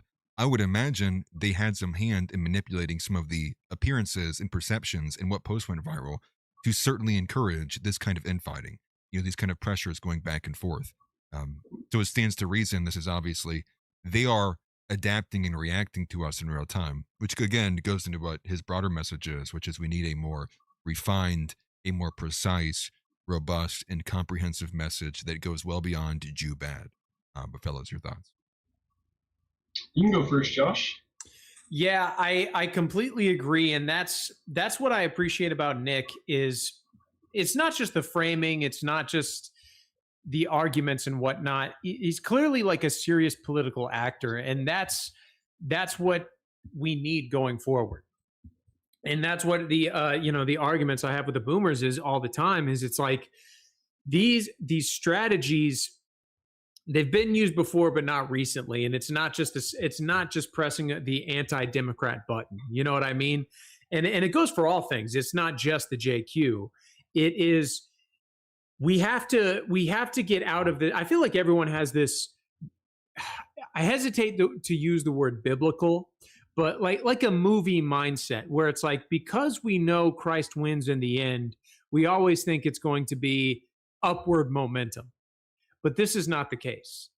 There's plenty of Christians that suffered and died horribly, and you know, like they thought everything was going to be fine. You know what I mean? Yeah. It's the world is complicated, and they are fighting back. They think just because you couldn't say these things in 2015, but you can say them now. All right, well, it's just upward and onward from here.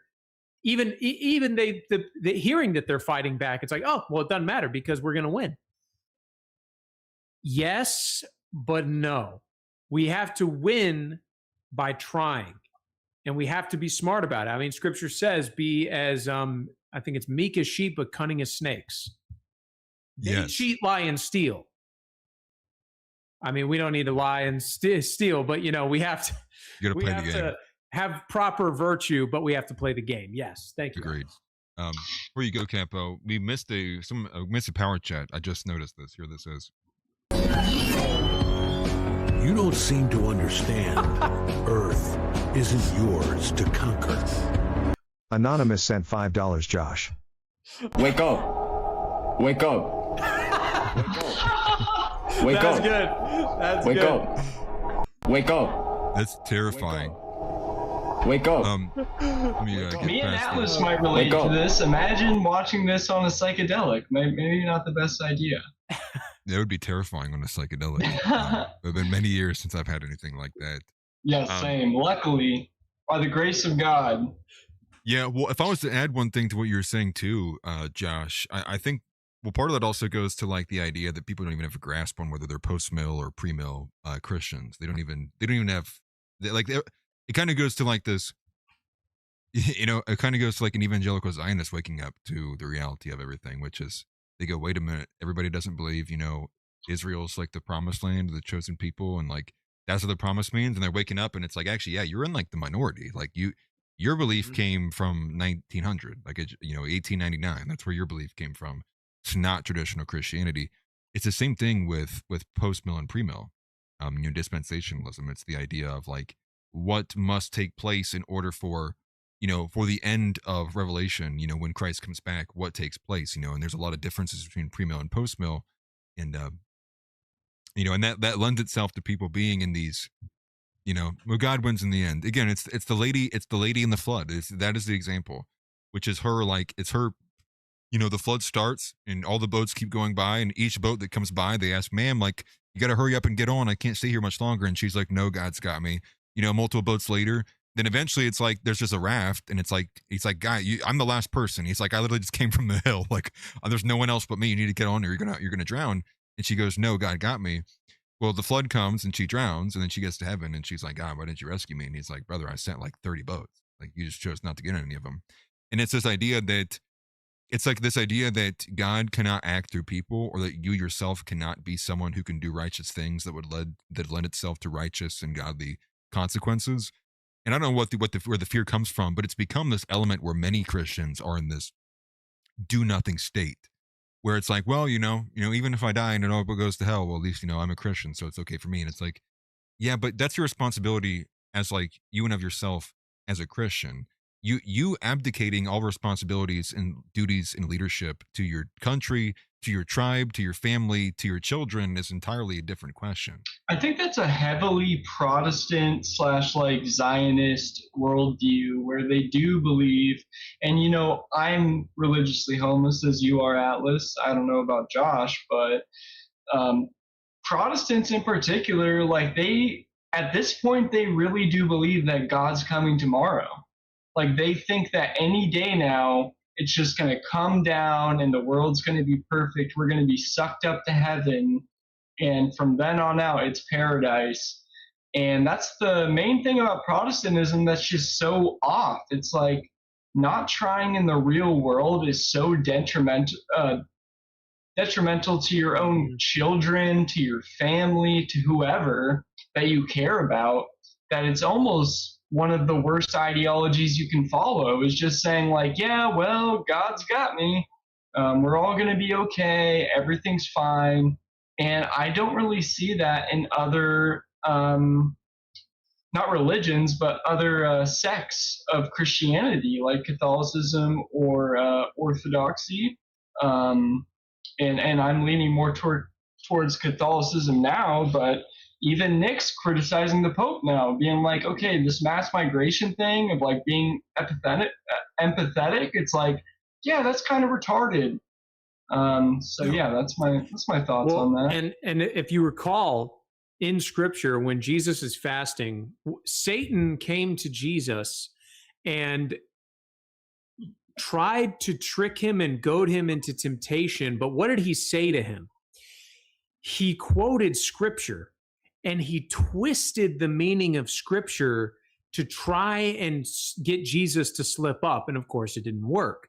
But that goes to show that that's Satan's prime tactic to believers. And so think about it. 1948, Israel gets established in a day. That's a line I've heard my whole life, because I grew up in a church that is 100%, like pro-Zionist, that kind of stuff. Yeah, exactly. Yeah. And then when you sit down and you actually read that chapter and verse in context, it's like, it's clearly not talking about the nation of Israel. Like it's talking about the body of Christ, which is the believers, the Christians. And, Jesus and Paul, especially Paul, basically explicitly state that.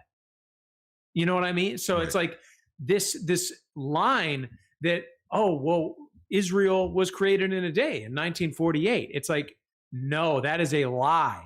That is a lie. It's not Israel. It has the same name, but that's intentional. Right. Exactly. It is, you make a great point, obviously pointing to the idea of it being the prime tactic of the devil to twist Scripture, which I think shows that Scripture in the wrong hands can be utilized as a obviously a great weapon, which I think overall literally is a great argument for, not, sola scriptura, not what the verse said to me today.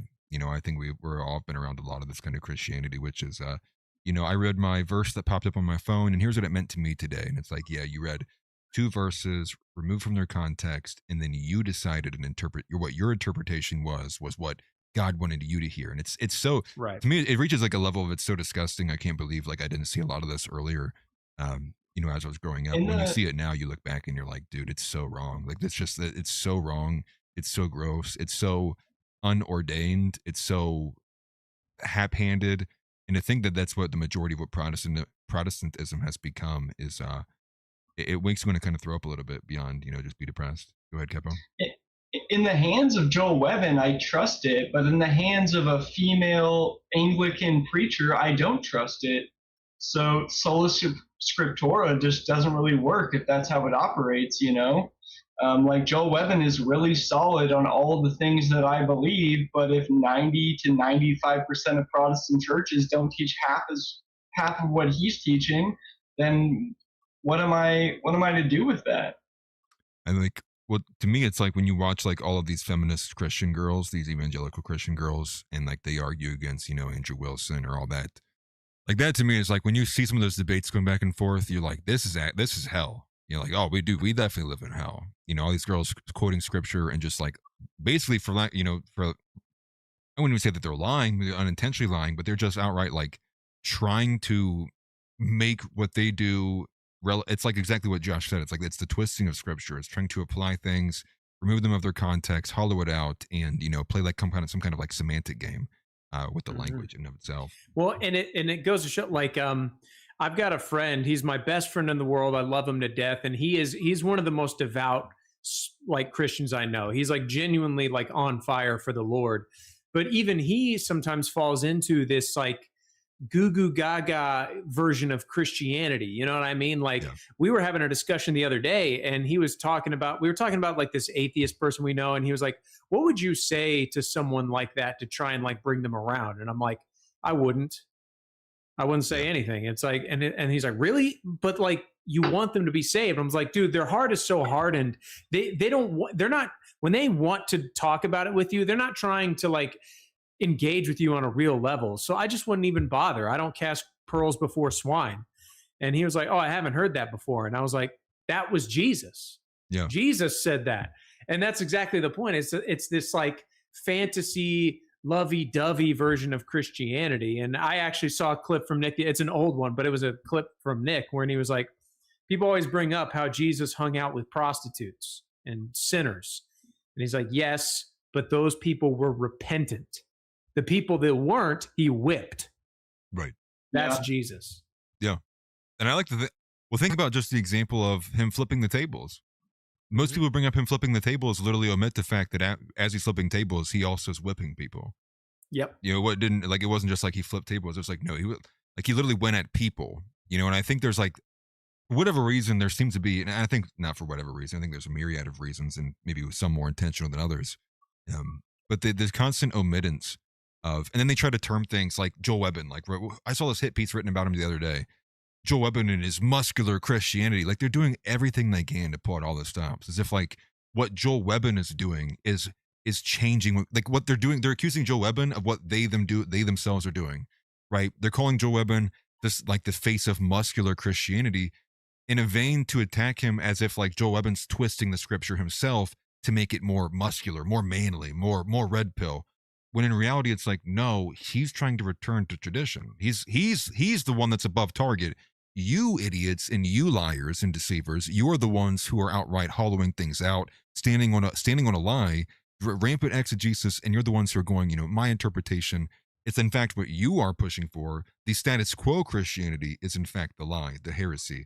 You know, I hate even going so far as to label it heresy, but so much of it is like it's a narrow window of Christianity. It's not actually all of it. You know, that's why I say things like, you know, gospel Christianity. It's like so many of these people can tell you Matthew, Mark, Luke, and John, and then they fuck off for everything else. Yeah, and Jesus even said, or I'm not sure if it was Jesus or something through the Bible. It's like, depart from me, I do not know you. Mm-hmm. And that's a lot of these people. That's going to be a lot of these Christians who believe in these heresies. You know, I'm kind of like Nick on this, where I really do hope all Christians do be saved by the grace of God. But some of them who are nefarious, it's like, yeah, depart from me, I don't know you, because you are deliberately lying to push some type of agenda. And God was never for woman pastors. How did that come to be? You know what I mean? How did that ever come to be? It doesn't make any sense. And there's all these justifications people will throw out, like certain liberalist talking points that will push it forward, but none of it sticks. Right. No, exactly. I guess we'll go ahead and move on to another topic here, which will be the fact that Nick, this will be a bit more in the funny lane as well, but it goes to the fact of obviously this beef with Sneako has been going on nonstop throughout the week. And one of which kind of made a little bit of a head when the fact that Elon Musk himself said to deport Sneako. He replied to in a tweet to, I believe, maybe Mario Nafal or somebody else. But Nick responded to this, telling Elon Musk, if he gets Sneako deported, we will be voting Republican down ticket. And so here, let me go ahead and if I can grab this real quick. I'll pull it up on this window here. And here we go. Drew Pavlo quote tweets the since deleted tweet, and he says, Sneako needs to be deported. And bro, Elon Musk coming in clutch. Elon replies to Drew Pavlo and says, he will be. Dude, Elon, if you can hear me, you could do the funniest thing right now. Elon, you could do the absolute funniest thing right now. Please just make one phone call. Elon put $300 million into the Trump PAC in 24. Elon is going to put another probably $200 million in the Republican PAC for the midterms. Elon, just please make one phone call. Like, that's all we need. I swear, we will all vote Republican. If we can get Sneako deported, we are all voting Republican. We are knocking on doors. We are phone banking. I will phone bank for Susan Collins. If you get Sneako deported, the Groypers will be in Maine. We will hold the line. Elon, just say the word. Space Force Commander Elon, Star Shield Director. Just say the word. Instead of deploying to Ohio against Vivek, we will go to Maine and we will get Susan Collins elected. Just get this brown clown out of our damn country, and we are there. You could do the funniest thing right now. One phone call. So let's see it. Elon says he will be deported. Let's see it. Don't play with me like that. Don't play with me like that. Do not say psych. Get this guy out of the country. All you got to do, here's all I'm saying. Next time he goes to Saudi Arabia, just don't let him back in. I'll consider that a deportation. Next time he goes to Saudi Arabia to film himself praying, which is classic. Next time he goes to Saudi Arabia to film himself doing his prayers for the live stream, just don't let him back in. Just don't let him back in. Just shows up at U.S. Customs. They just got to say, sorry, we have no record of Sneako here. I think it's time you got to go back. Anyway. Josh, your thoughts? Really funny. Not going to happen. Obviously, it's a bit. It's a meme. Sneako is a U.S. citizen, correct? Yes.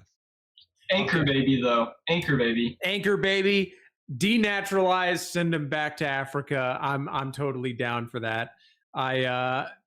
Let's go to it's a kind of a sidebar, but I actually learned it from Nick's show, and then you brought it up again. I had no idea that Sneako's real name was like Nicholas Bermenthal or something. I forget what it is, but that's crazy. Yeah, what even is it? It's like Nikolai. I'll look it up real quick. It's some goofy brown name, but like, yeah, it's got like 3 ethnicities in it, like a 3-name. It's like a 3-part name too. Right, but he's Jewish. You know that his name is Nicholas Ken D. Balantazzi. Yeah, Nicholas Ken D. Balantazzi. Yeah, I think that says it all, right? Do you need to even make any other affirmative statement on Sneako besides that one? And Hippocratic, is that a new Politico article on Nick? Or is it the one we referenced a little bit ago? More of the Groyper infiltration with a fear of. And I mean, obviously, I think he's joking here, but it would be nice to see Sneako get deported. But Capo, your thoughts? Yeah, I agree with Josh. It's not going to happen. Elon that's what he does. He just tweets about things and says things that will never come to fruition. He has all the money in the world, but he won't invest into anything but himself. So, you know what? I do get the liberals on this point. He is not doing anything for the people. Maybe not what they want to do, but what the right wants to do. I think he should put his money there. Yeah, well, I think even Nick talked about it this week too, which is like, if Elon actually like really cared about these things, like where's all the money flowing into the things, it's like in more than not, we will expect there'll be like, 200 million will flow into like some kind of Republican PAC coming up to the midterms or something, but not spread or put into like the specific and precise areas you would like to see to make some, real change. But to turn it back to you, Josh, any clip burning a hole in your pocket you'd like to go to? I liked the Sneako talks about saying inshallah in Europe will be invaded by Muslims. The Spain story. Oh yeah. I think it's 3rd on Thursday or 2nd on Thursday. Yes. This is actually shortly after the one we just watched. Yes. Right. Yeah, going into the Spain invasion of Israel. And again, they got so mad they won the World Cup. They're like, do you want to be invaded? Like, you know what? We're going to flood your country with a bunch of because you won the World Cup. Anyways, here it is. Let me go ahead and put that on screen for you guys to see. Here's this clip. And I saw that my old friend Sneako quote tweeted a video of these savages pouring into Europe. And Sneako says, Inshallah, all of Europe will be like this. All of Europe will be invaded by African Muslims. And this just goes to show who Sneako really is. At his core, at the center of his being, to the extent that he has any real beliefs, all that is there is resentment for white people. That's all there is at the bottom.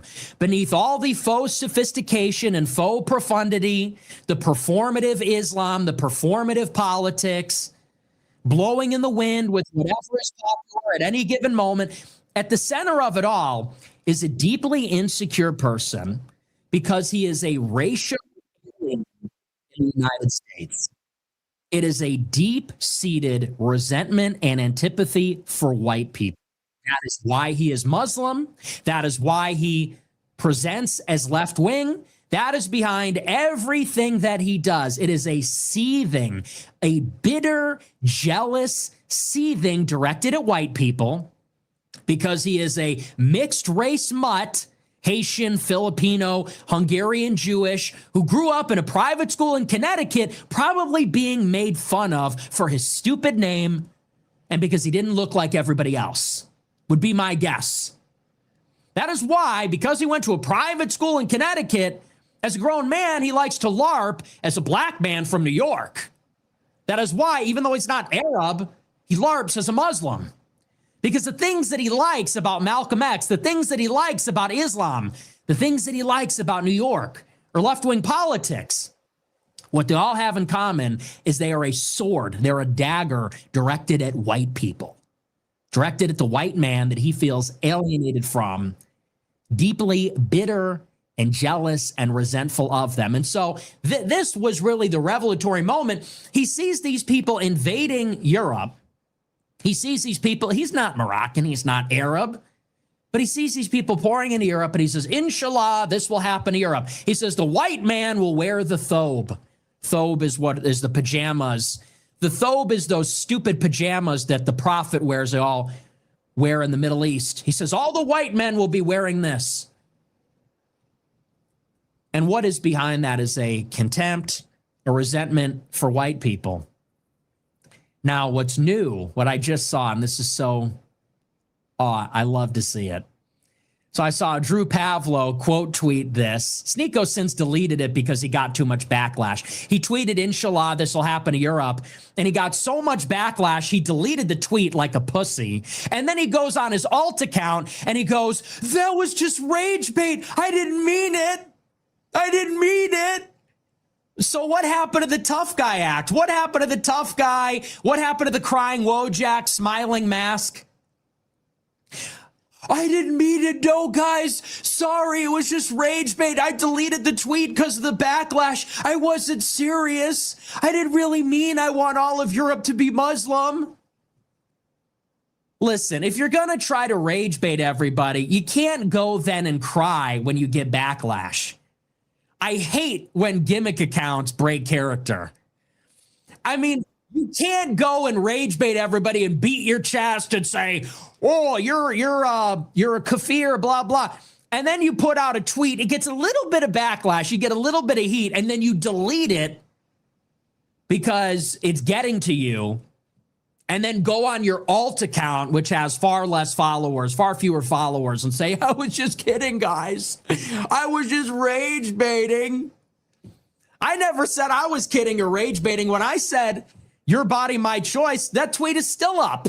I still live here. I tweeted, your body, my choice. I got 100 million views.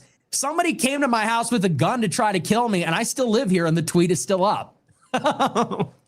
I got doxxed by everybody. Like 100 people came to my house. Someone came and literally died here. Someone died in my alley. Some bitch ass nigga came here trying to kill me and died in my alley. Death by cop. And I still live here and the tweet is still up. You put up a tweet and say, Inshallah, Europe will be Muslim. No, I deleted it. I was rage baiting. No, stop being mad at me. Anyway, much of a pussy he was in that clip we saw. Oh, we got another power chat. Folks, I just did a couple practice runs for welding. Here, let me. I'll reset that. I'll reset that if we can get it from the start. But fellas, go ahead. Your thoughts. I just want to say, Sneako has always been a pussy. On Atlas's kick stream, we reacted to the stream with Myron, Clav, Nick, and Sneako, and every power chat or super chat that came in, he was crying about it. He was so it honestly makes sense that he deleted. I mean, he's a big pussy. He like was really upset about Baby-Bell cheese jokes. So what can we expect, you know? Yeah. He's a bit sensitive. Josh? Well, it's so obvious. He doesn't know what he's doing, and he knows he doesn't know what he's doing, but wants so badly to be Andrew Tate. You know, Andrew Tate is Romanian? You know, he's not white, you know what I mean? But he's sure of himself. Like the showboating and the kind of shit that Andrew Tate talks, he backs it up. And you can't laugh like Tate. Yeah. You can't laugh like Tate without being self-confident. When Tate like cackles, when he's like, like he's like laughing like heartily, it's like you got to be sure yourself to be able to laugh at people like that. Yeah. Like Sneako just can't. He doesn't come close. And it's funny because I remember, Atlas, when this beef and split between Nick and Sneako came up like a month or two ago. I remember saying to you on an episode of the Groyper Report back then, like, I hope it lasts, but I don't think it will. I think they'll kiss and make up. We're going pretty strong. I might have to retract that statement, and I'm here for it, dude. I was watching that. Goodbye. I was watching that, and I honestly, I kind of knew they're gonna. It's over. It's over. It seems to be the direction it's going. Right. I don't see recovering. Yeah. Yeah, exactly. Especially after the Deport Sneako t-shirt, Sneako's ego, I mean, I just don't see that ever happening ever in my entire lifetime. What did Alex Jones call me? He's like sneaky weaky or something like that. Yeah. Ding a he mahabagoo bada. Jared Williams says, I never understood the Nick Sneako alliance. Yeah, right. It was absurd on its face, and I think the thing is I think it's easy to look back now and be like, wow, yeah, this doesn't make any sense. But understand, prior to the JQ being the mainstream, you know, between 2020 and like 2022, it was the red pill. It was the woman question. That was what was being like the top of the line. Andrew Wilson making all these appearances on the whatever podcast, like everybody was watching back then. Fresh and Fit was at its peak. So the alliance was more so based around the context of they were, you know, him and Tate and Myron and Sneako. They were all guys who are willing to go out and say the things about women that was hush hush everywhere else. They were willing to stand there unfazed and sit there and go like, no, women are retarded. They need to go back into the kitchen. They deserve less rights. And that's what got the attention of people like Joel Webben and others who started picking up on that and going like, yeah, why is this non-Christian guy being more truthful about women than like any of the men and any of the pastors in the churches? And it started a little bit of like this kind of, they agreed on some, not all. And now that we've kind of moved past that, everyone kind of is at the point where like we all agree, we all can see like, yeah, women are retarded, they don't deserve rights. Well, now the new problem has moved on to something else where they no longer agree on everything. And now you're seeing the dynamic change. Go ahead, Josh. Yeah, and I was going to say two things real quick. I'll sing Zeb's praises here for a second, because I remember when me and Zeb first linked up and started podcasting together, that was one of the things and criticisms he had about Nick was his alliance with Sneako, which I never defended. I told him, I was like, I don't really care about Sneako that much. But Zeb did call that. He goes, this is destined to fail. And I was like, maybe. So props to Zeb for that. And the other thing is I do recall, because I watched Nick back in 2020, 2021, when he first went on with Sneako. Sneako was blowing up kind of in the wake of Andrew Tate, and he had Nick on his show because there was that sort of overlap. At that time, Sneako was not Muslim, or, you know, he was not as gung-ho about Islam as he is now. Right. That divide, because Andrew Tate, which, you know, I'd argue the only reason Sneako is Muslim is because Andrew Tate is Muslim. But Andrew Tate, he's not even really Muslim. He just has this general sense, as we all do, that there is a God, but Yeah. he has his lifestyle. So he picked the God that most matched his lifestyle. Right. Yeah. Sneako did the same thing, mirroring Andrew Tate, but he just committed to the bit more, you know? Right. Agreed. I think you can see that. I don't want to go too far without playing this. This was actually directed at you, Joshua. So here is that super chat. Okay. Oh, shoot. Isn't yours to conquer. There you go. I love Joshua less than 3 cent $5. Joshua is top dog man. You can cut it after like 40 seconds. This channel's gonna sound like a smoke alarm going off. Let me tell you, it's gonna be pretty colorful. Well, I'm just, warning you. That's what it's gonna be like because, apparently the root cause of all this was I am the for thinking, hey, it was a good idea uploading pornography around the holidays as content for a video I was making. All right. Yeah, it's a bit of an awkward conversation piece to bring up at the dinner table, but it's the truth. I'm the for thinking BBW gangbangs was quality content to upload. YouTube didn't see it that way, so they gave me a strike. Well, warning first and then a strike. It didn't take long, let me tell you. Yeah, well, I can still swear at least, but still do it at least, just a lot of beeping. So, last part of the whole PSA is on your part. I don't trust the algorithm at this point, even after the fact. The algorithm to me is about as reliable as an old diesel or a Pontiac 301. Dude, okay. So guys like mad that he uploaded porn to YouTube and got a strike. It's like, is that the gist of what we just watched? Like, I don't even know what He's that was. drinking a beer in his car, so it just makes it even better. Yeah, well, that does look. I mean, that reminded me of Josh seeing the guy in the car with all the lighting and stuff too. Like that's typically how Josh calls into the Groyper report. Dude, that's a cosmic throwback. Holy crap, dude, that is funny. Right. You did the Groyper report in your car? The first ever Groyper report. I was in the paddy wagon, bro.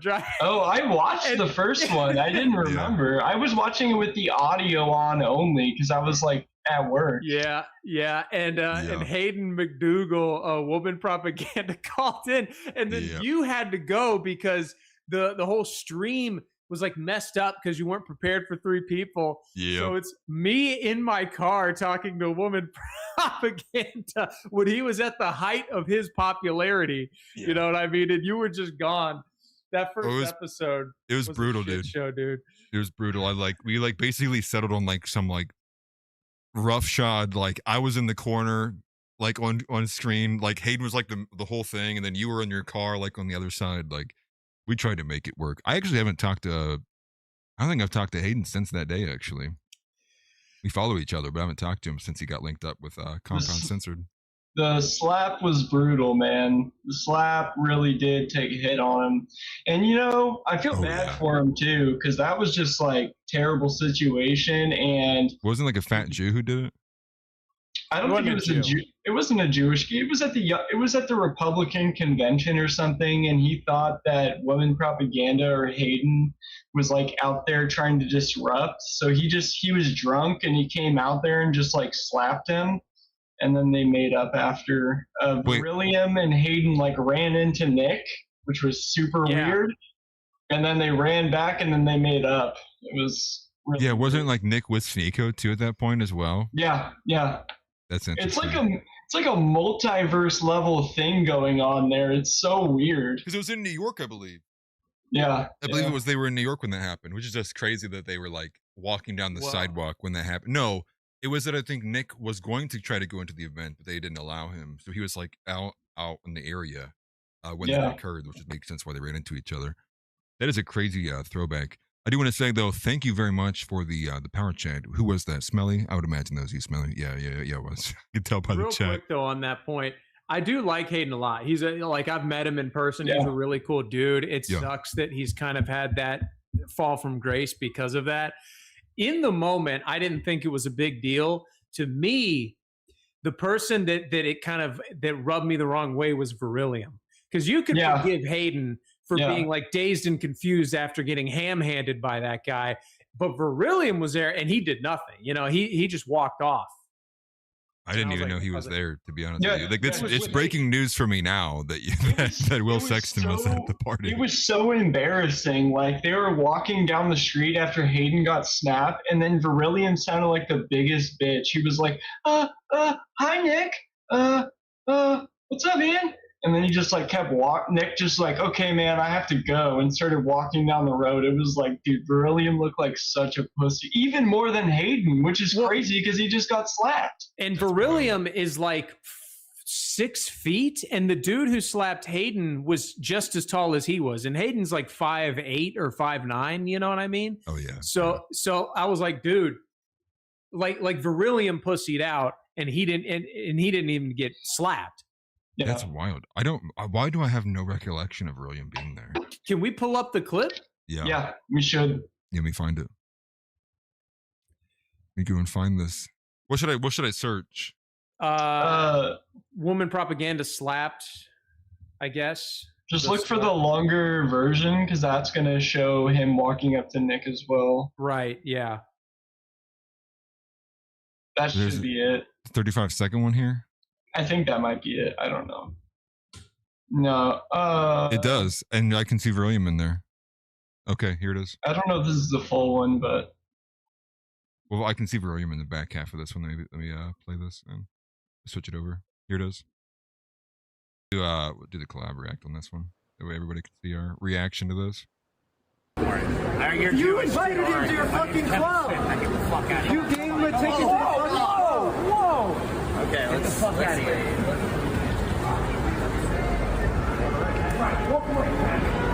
Oh, that is Verillion, isn't it? That's... Walk the fuck out!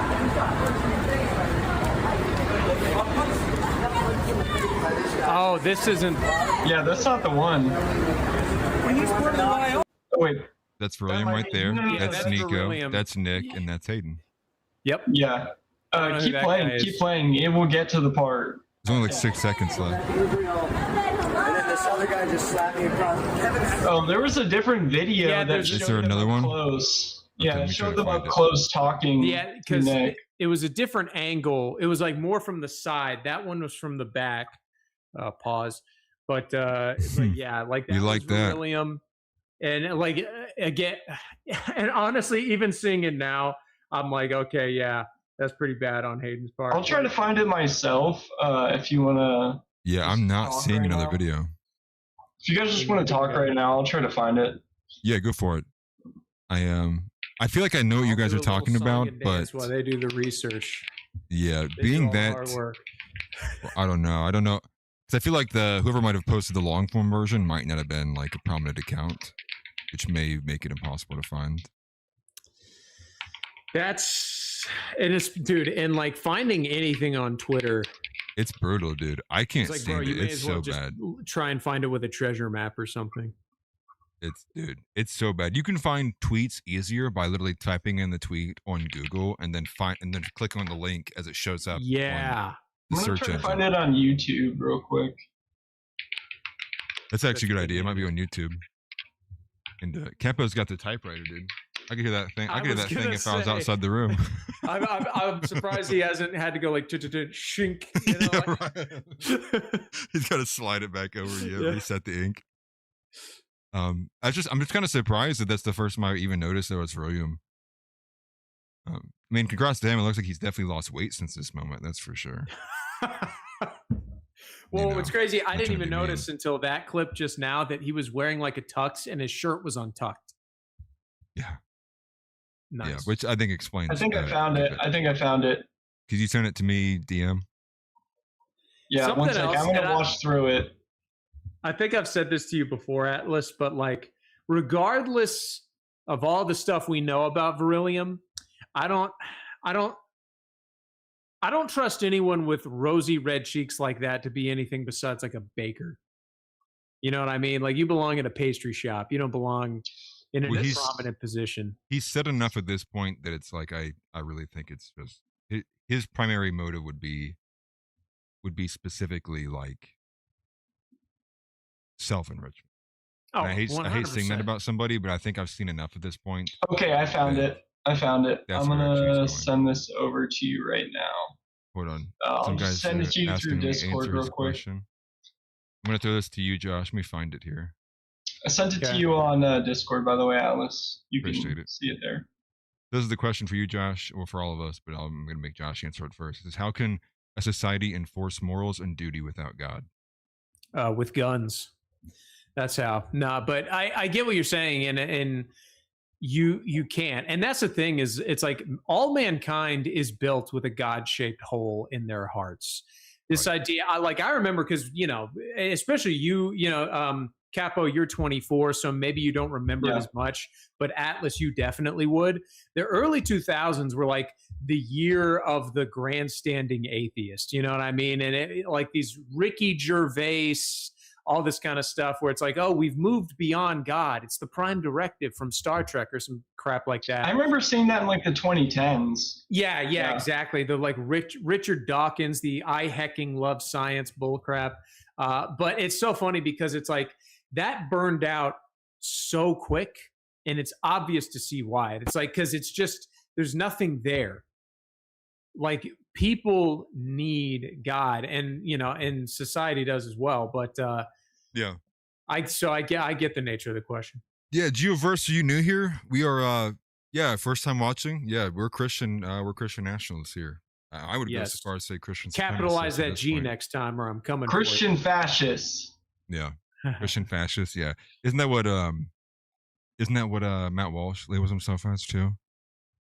Or, no, theocratic fascist is what he says. He does. Dude, you remember? I told you this last week, Atlas, about my buddy who's like a normie, and he was like, "Bro, I thought Matt Walsh was a fake account. Like I thought it was a satire account." And then I started showing him Michael Knowles clips, and he was like, "Yo."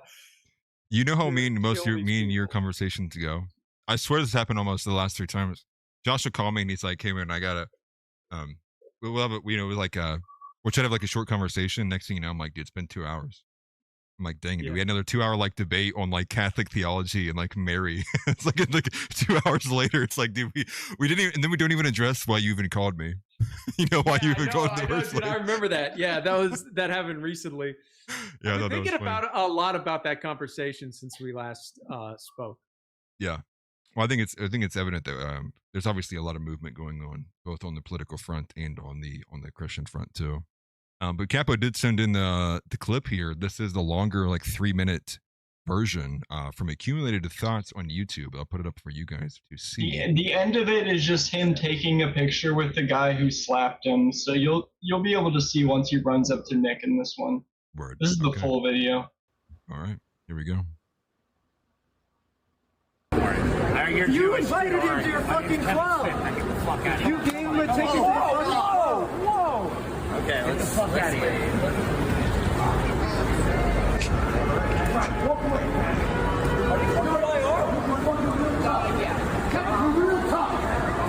Walk the fuck out.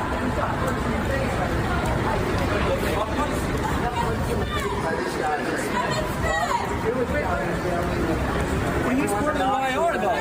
Go back to Israel. And then this other guy just slapped me across. Kevin, I just got punched in the face by the. Oh, hi. Oh yeah, Sneako's. I got punched in the face by this guy.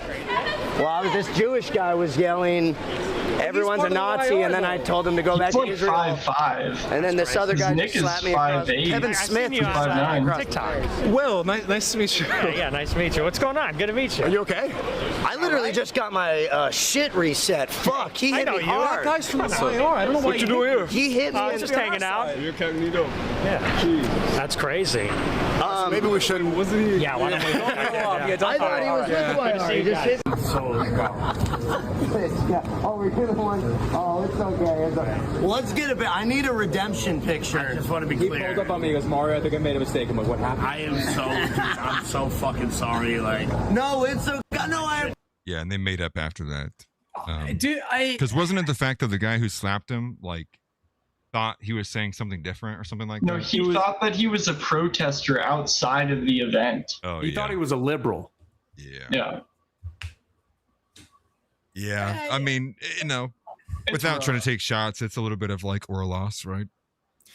I think honestly, and maybe you guys have a different opinion on this, but I feel like a lot of what led to the Hayden fall off was his reaction to it rather than the actual event. You know, people were kind of dogging on him, but you know, I even said, I was like, it'll pass, which it did, but it was like, he sought this guy out again, if you recall, and slapped him back.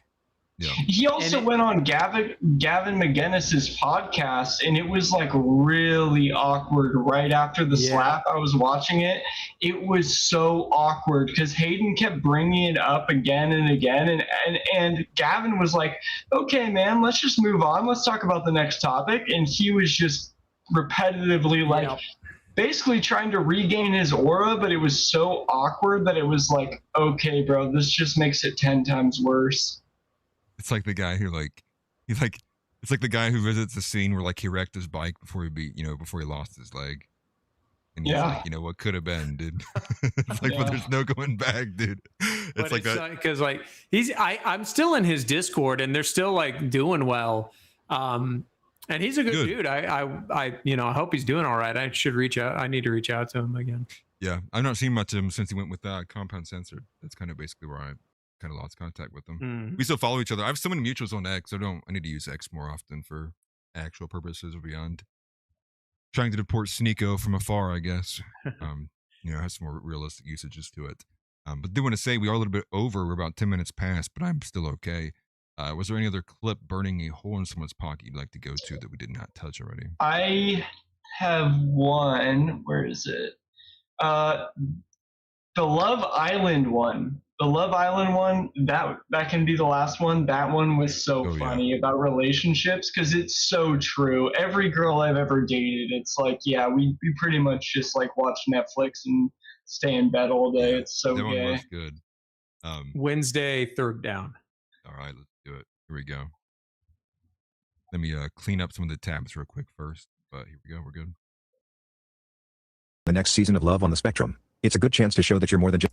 Okay, thank you for that. Appreciate it. It gets grosser as the super chat goes on. Love on the Spectrum. You guys watch that shit? I don't get into that stuff. My you know what my friends are into now? My friend who is engaged, he's unironically into Love Island. It's not a joke. It started out as a joke and then very quickly became real. My best buddy who's engaged, he started out saying, oh, I don't have anyone to talk about Love Island with. And it was like ironic. It's like, oh, I got to watch Love Island with the Foyd. And then it was like, it's not a joke. You're not kidding. You're not being funny. You're not being sarcastic. You mean that. You are unironically looking forward to watching Love Island with your fiance.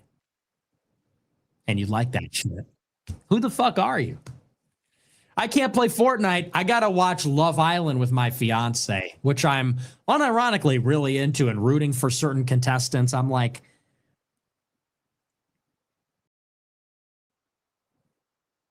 it's like a horror movie watching all the characters get picked off one by one. This is what it's like to get into your late 20s. I'm telling you now, for all the whippersnappers, all the youngsters, all you kids out there, all you kiddos, this is what you have to look forward to. You get older and older.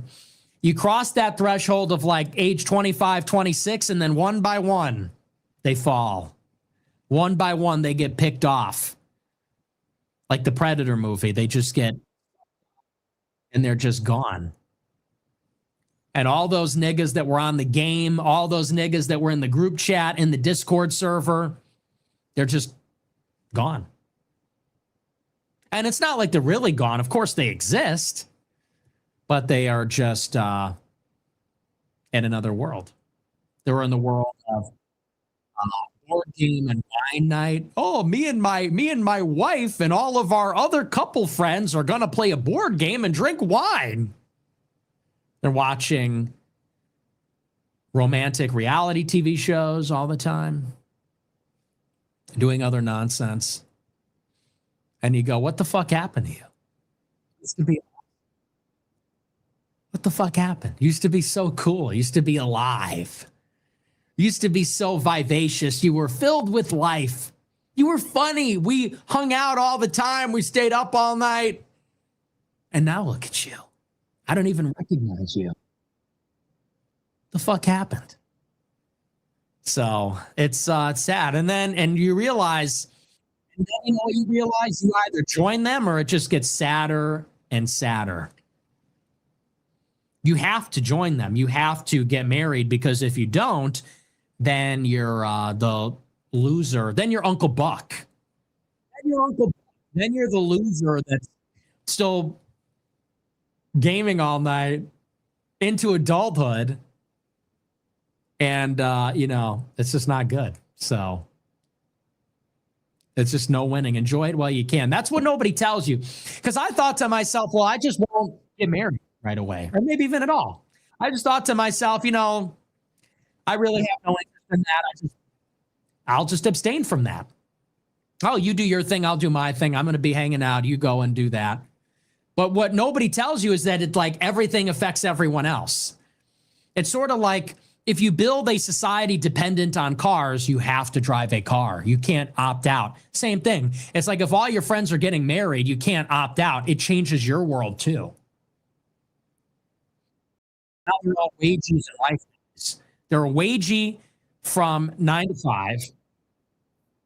They're wagey from the time they wake up at the crack of dawn until the evening. And then they're a wife guy from the evening until they go to bed. And then they're sleeping. And they got to get to bed. They got to put their nightgown on and they got to get to bed at 10 o'clock because they got work in the morning. And you go, what the fuck happened to you?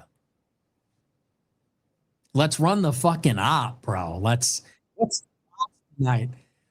Dude, it's Wednesday at 1 a.m. What's the fucking plots, bro? And they're like, I got work tomorrow. I gotta wake up in 3 hours. And you're just like, oh, okay. Bad enough that this happened to me earlier than what it was supposed to, in the sense that the majority of my friend group was a couple grades older than me. I actually really didn't get along well with many of the kids in my grade. And not a humble brag here, but I was in a National Honor Society. I was in Talented and Gifted. I was really never in regular classrooms anyways, because they're like, damn, this kid's so advanced, we might need to send him to the president. Anyways, I had a lot of friends who were in older groups, and it happened much earlier. So like, I'm like freshman year in college and all my friends are married. They're already graduating college. They're getting married. So I'm having to make like new friends, new adventure. None of my homeboys are coming to town to take a trip to the Ohio State University because like, well, they're married and like, hey, dude, I got to get up tomorrow. Or like, hey, man, like I can't do that because I have this responsibility. No, hey, man, I can't do that. My wife said that she needs no. And it just was like, man, that sucked. And Dude, so it happened to me earlier. Happened to me at 24, or actually like 22. A lot of my friends growing up, not even getting married, getting girlfriends, and immediately all bets are off. Like they are around their girlfriend 24/7. They're watching Love Island. These people are 19 years old, bro. Like, what are you doing? And it didn't end ever. All of those friends I used to have, all those friends gone in the wind. Even if they're not even dating that same girl, they're probably dating another girl doing the same thing to them. And this is why you need to have a core. You need to have a core, and you cannot let a woman tell you when you're going to go out or who you can hang out with. Because if not, that's your destiny. That's your destiny. You're going to be watching Love Island on the couch for 80 years, and then you're going to die. It's well, you know how you have like trooning out? There's also like chutting out. And I think chutting out is going full send into the marriage and becoming like the soy jet guy. You get excited because the only thing you have in your life is your Sunday afternoon. And it's like, I would never be the guy who relinquishes my life over to appease the neuroticism of a female. Dude, it's so bad. Like I've literally like, I've never not hated any of my friends' girlfriends. Funny enough, my best friend is married and has a kid. And like, the woman he's married to, they were dating, but we didn't live in the same town, so I never got the chance to like know her until basically they were married. And then once they were, I was like, oh, she's really cool. But like throughout college, bro, you know, all my friends that had girlfriends got colonized. It was, I can't hang out. It's Cindy time, you know what I mean? Yep. And then when we hang out, it's like, oh, we're watching Game of Thrones. Then she colonizes our time, you know what I mean? Yep. And then it's like, oh, well. Oh, hey, do you mind if Amanda comes over? I'm out of town, but she wants to watch Game of Thrones, so we'll just watch it without you. You fuck? What the hell, man? It's betrayal. It's betrayal of the highest order. It's evil, bro. JR's asking, did I go to Pickerington? No, but that is a good guess. I did not go to Pickerington. I actually literally just talked about Pickerington Central and Pickerington North. I do today, though, on stream. I do want to read this and the GOAT comment. Wait till you have to go to a unique craft show and you have to remind yourself that suicide is a sin. Dude, that's good. Dude, I don't know how y'all do it. Like Atlas, I know you're married. I don't know what your situation is. I'm single. Me too. But like, dude, I like I'm way too picky, bro. I'll be talking to a girl and then I find out she has a pet cat and I'm like, all right, we're done here. And so I don't know how should have been me. I'm gonna be able to deal with going to like arts and crafts shows and watching Bingo Bango Bongo or whatever. I did it the old way. Of the night. I did it the old way. I put my foot down. You colonized her. Correct. Correct. Might have to be the strategy, bro. Correct. Because listen, dude, I don't say anything I'm not practicing. Please understand that, dude. And like that's the reason why I talk about it so much, is because understand just how rife it has been for me in the early periods, let alone dealing with family and extended family outside of that. Like, I'm like, I'm a villain of my own story, apparently. And that's the way I guess I'm viewed, but you have to accept that. And you got to be able to understand how to, be able to articulate it. Not particularly, but articulate it and be able to actually, push things in the direction that you want them, be able to put your foot down, be able to have boundaries. And also to be able to be the man that would be worth not giving that stuff up for, I think that's kind of like what my wife saw in me a little bit. Again, not to humble brag, but to be realistic here, which was like, I want to be part of this person's life, and he's got areas he's unwilling to fold in. And so, you gotta be the part that doesn't fold, and the other part bends to you. You can't be the one that bends to her just because you want some pussy. It's seriously not that worth it. It's literally like 15, and then you're gonna get to a point where it's gonna be 15 minutes, maybe every month, dude. And it's like you relinquished your entire life over for access to that. Like, you got to think about things long term, not short term, not be, led by your impulses and emotionality. 100%. Strong-willed, iron will. I was talking about that with my buddy. Actually, we were kind of not like debating, but I was talking about like I've said to you before, Atlas, I would love to get like a pilot's license recreationally. Yeah. And I was like, dude, I was talking to this one pilot buddy of mine. I was like, man, I messed up. I should have become a pilot rather than doing the radio thing. And he was like, oh, I don't know. Yeah, it's like, yeah, it'd be fun, but it's not good for like married people. I'm like, why not? He's like, because you're like spending so much time away from your wife. And I'm like, dude, that's the good part. I mean, it's like, well, I don't know if you could have a healthy relationship if you're not with your wife at least once within a 24-hour period. I've been of different mindsets about it. Man. I'm kind of where you're at, which is like I do ultimately think that if you're like up each other's ass constantly, it's gonna breed problems. It's gonna breed toxicity. And I think if you are up each other's ass 24/7, one of two things will happen: either she becomes you or you become her. And I think many of you who have long-term girlfriends, but no friends, and have seen it with your own eyes, you've probably seen that happen. More than likely, the guy just simply becomes her. He starts doing all of her hobbies. He operates on her schedule. He asks her permission. Like, oh, dude, bro, I have a friend, and he probably still is, like, one of my best friends I've ever had in my entire life. I mean, we've known each other since birth. We were born in the same hospital, went to the same church, and we have like we are like the complete opposites of each other, where it's like, he is basically like asking for permission. He's always doing like kind of like, oh, my wife type thing, like, oh, and it's like, I could never be that. And I think maybe perhaps because I had him in my life doing that I was like, I would never be that. I do not want that. I refuse to be that, actually. And so I went set out the opposite. You either see an example of it or you go through it yourself in a previous relationship and then you realize like, oh shit, what have I done?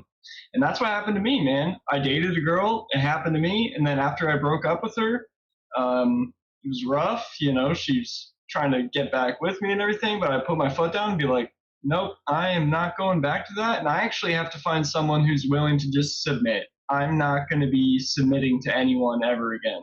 Yeah, you just gotta yell at the top of your lungs, be like, "I'm gay. I like men," and then she'll probably leave you alone. that seems to work. It worked for me many times. I love Sam Hyde's advice, his like practical life advice, because it's so like counterintuitive to what like everyone's mindset is today, but it's so true. Like, and it's kind of unrelated, but also not. Like, he was talking about, like, someone asked him a question about, was like, I've got a toxic family member. How do I get rid of them? And he was like, you know, it's like, well, they've been asking for money. So I told them how good I'm doing and how I want to, you know, like better myself. And he's like, that's a one-way ticket to talking to that person every day for eternity. If you want to get someone out of your life, you have to like never shut up. When you get them on the phone, never ever just ramble about anything or like ask them for money and then never pay it back. And then when you do, like give them back like $2 short and then immediately ask for more. It's like, that's how you get rid of people. And it's funny because it's like, it is like what you said is like, just go to your girlfriend and be like, I'm gay, you know what I mean? Yeah. Be the black woman in your life. Embody the black woman in your life. And you know, it starts to get better. Just imagine the black woman in your life that you wish wasn't there. And everyone else will all of a sudden disappear. Any other burning things you guys want to bring up before we go ahead and begin to wrap it up? I'm good. I wanted to ask you one thing, Atlas. Okay. Because I know your stance on Vivek Ramaswamy and what's going on in Ohio with the data centers. So I thought about you when Nick in a super chat basically said he's pro data center. Mm-hmm. So I'm curious. Now, did you see the clip I'm talking about? Because I don't want to throw you on the bus here. So, okay. So I wanted to kind of gauge where do you stand on that? Well, when he said he didn't even come out and say he was pro data center. Right. His claim, his articulation of that was more so like, I think the data center should be done in rural areas, and any kind of, you know, whether it be the pollution, noise pollution, or water pollution, or any other kind of negative externality, it needs to be offset by the company themselves. It needs to not be in the hands of the people who are surrounding the areas, which I think is all commonsensical, and I would agree with that. The reality is in Ohio, for those who don't understand Ohio has like really been fought over for basically the last like 10, 15, 20 years. Maybe becoming less so now. I think Ohio's kind of settling into much more of a purple liberal kind of positioning. But Ohio already lost a lot of the fight, the conservative fight, years ago. But those of you who have not been in Ohio recently, for one, the demographic change is unreal. But second to that, the wind turbines dominate Ohio. In certain portions of Ohio, it is literally, I mean, this is no joke or exaggeration. It is raped by wind turbines. I mean, they are everywhere, all over the place. This is one of the first battles that, unfortunately, my own family lost. My dad, for many of you who might not know, my dad is very politically initiated, actually fought and led a group of people on the wind turbines. Ultimately was not enough to muster enough force to be able to fight them back. So to me, Ohio is already like, it's just a matter of, I don't think it even matters which person you get in to office over the data centers. I think the data centers are going to find a way to be put up regardless. And even if it doesn't come from a groundbreaking, shovel breaking the ground, Vivek Ramaswamy with his stupid construction hat on, breaking ground for a data center, you're going to get what happened in Louisiana, which was done basically behind closed doors, 50 plus NDAs signed to get these data centers put in place. And we're talking about a 6-mile wide facility being put in Louisiana as the government signed 50 plus NDAs to silence everybody involved over it so they could pass it through as much as possible with as little as public opposition that they could muster. So to me, I find the issue of data centers, if I was to list it on my table of priorities, if I had an aggregate list of things Aaron Shepard is worried about, right? AtlasThugged is worried about in Ohio. Data centers fall like somewhere between maybe options 20 and 30. Mm. So to me, it's like it's marginal at best, and I really don't see much difference. I don't even think there is much difference between Amy Acton and Vivek Ramaswamy on the data center issue, but I could be wrong about that. I'm more so concerned about the message it sends about not having an anchor baby. I think that to me is more, it takes priority over the data center elements. And with that being said, I'm already between 3 data centers. There's 3 data centers within 60 minutes of me already right now. Sorry, you can go. You're good. No, you're good. I was just going to say, my ex-girlfriend her parents lived in Kentucky, and I went to visit them, and I was driving to Ohio to go to like one of their big amusement parks, like a big attraction. Right, Cedar Point or Kings Island. You're right. There are so many wind turbines like everywhere on each side. Like, it's crazy. And they're like not effective at all for creating energy. You just sit still. You know? Yep. Yeah, they're literally worthless, dude. It's actually like it's a huge destructive element. And you can't actually get rid of them. You can't put them in a landfill. Right. Like, you literally can't. I watched a podcast about that on Joe Rogan where he said, yeah, you can't dispose of the turbines. So once they're there, they're stuck there, or you have to find a way to just put them in a dump somewhere, and then they'll stay there forever. Is it because they're like, why isn't you can't put them in landfills? They're like toxic or something? There's some toxic stuff to it, and they're also ginormous. So it takes a lot of money to be able to process them, to break them down into tiny little parts in order to put them in a landfill. Because those things, you got to think about it, they're like 400 feet tall, if not more. Like, they're giant. Yeah, the ones in Ohio are actually a little bit shorter than their standard model. The ones in Ohio are about 350 feet tall, somewhere between 300 and 350. There are some that are much bigger than that were installed prior to the last wave of wind turbines. But yeah, Hippocratic Oath is right. It's the stuff that goes into what powers them, or what their power circuitry is made out of. It'd be a very similar case to things like solar panels as well. Those batteries. I mean, maybe people might not know this. I mean, if your lithium battery, I learned this firsthand. If something goes wrong with your lithium battery on your iPhone, the whole no warranty will cover. You have to buy a brand new phone outright. It will. So I'm somebody who had an issue with my phone. My phone literally started swelling up. I remember that. Yeah. And the issue was there was I had a bad lithium battery. So I have insurance through Verizon, as well as my phone that I had at the time was still under the manufacturer warranty, or was under the Apple warranty, one of the two, I can't remember. And it didn't matter because both of those don't cover lithium battery issues, because it has such some kind of process to be able to like recycle it and turn it over. So much so that they wouldn't even take my phone. Like, Verizon would not even take my phone. They didn't want it. They're like, we don't even want the glass. We don't want, like, just keep it. Like, keep it away from us. And so there's clearly some kind of like maybe cost effective or liability element in terms of like the batteries that all operate these things. Damn. But yeah, I mean, Ohio for the most part is unfortunately, cooked in many departments. And it's not to say like I don't want, like, obviously if I had my say, I would want not a surveillance system. I'd want less wind turbines overall. But to me, it goes back to what takes priority of like the top issues. And it's like, I can handle a couple years of data centers as long as it means Vivek Ramaswamy does not get his stinky ass in the seat. No Christmas at the governor's mansion. I'm thinking about singing Christmas carols outside his front door just to rage bait him. Dude, that's a good idea. I'm looking forward to the 2026 Christmas Vivek crash out. All right, Josh, Atlas, we're flying out to Ohio. And Zeb, whoever wants to join. Ground game in Ohio. Matt, me, you, Zeb, all of us. We're going to go outside of Vivek's house. We're going to be holding signs depicting Jesus Christ, and we're going to be singing Christmas carols only about Jesus Christ, and we'll see how long he can last. We need megaphones too. Dude. Don't forget the megaphones. Silent night. Holy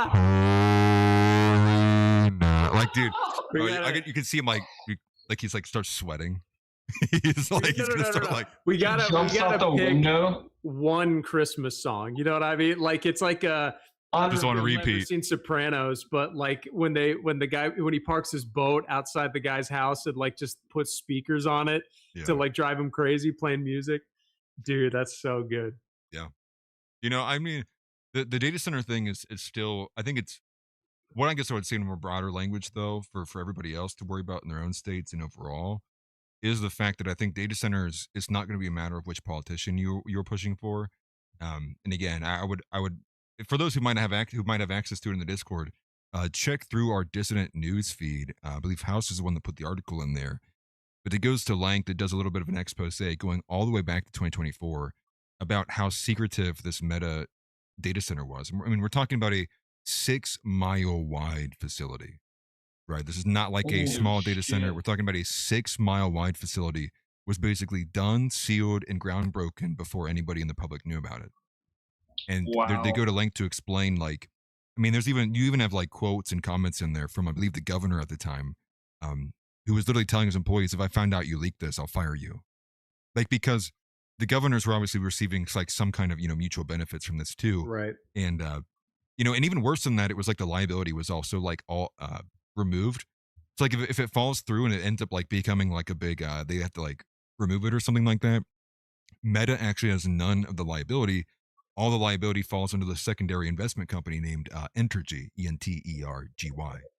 And I would recommend people like reading into that, because I think it's really not a concern of like which politician you're voting for. Surely, if you vote for one who's anti-data center, you're going to have somebody who's in there who's going to do what they can to remove them.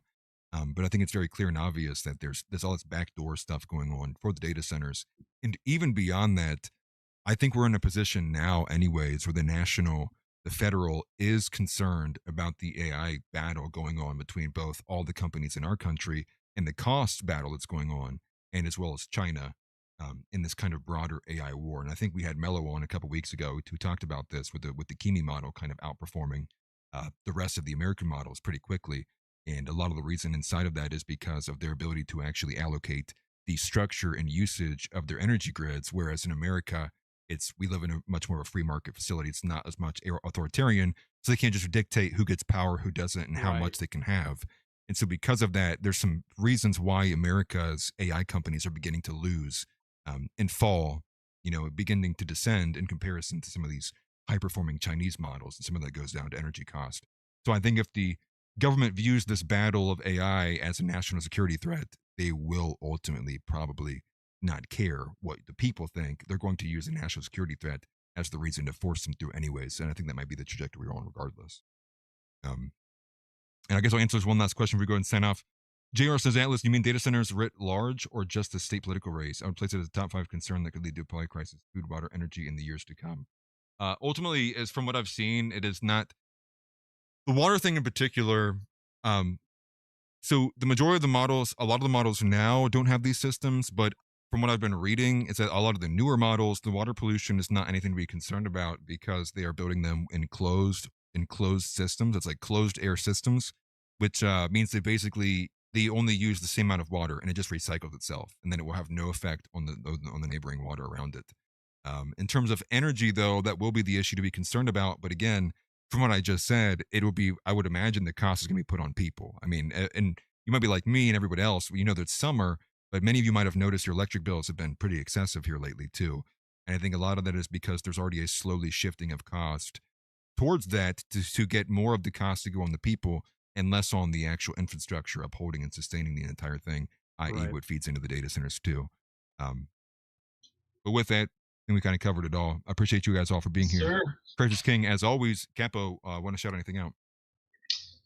Yeah, just my YouTube channel. It's Capo TV. The TV is Caps, and yeah, I'm gonna be doing collabs here soon. I'm gonna be doing one with Tom Foe, one with Mello. I have to plan it all. Me and Atlas aren't good at planning, so yeah. Yeah, I know. I suck at coordinating. I hate it, to be honest. But Josh, go ahead.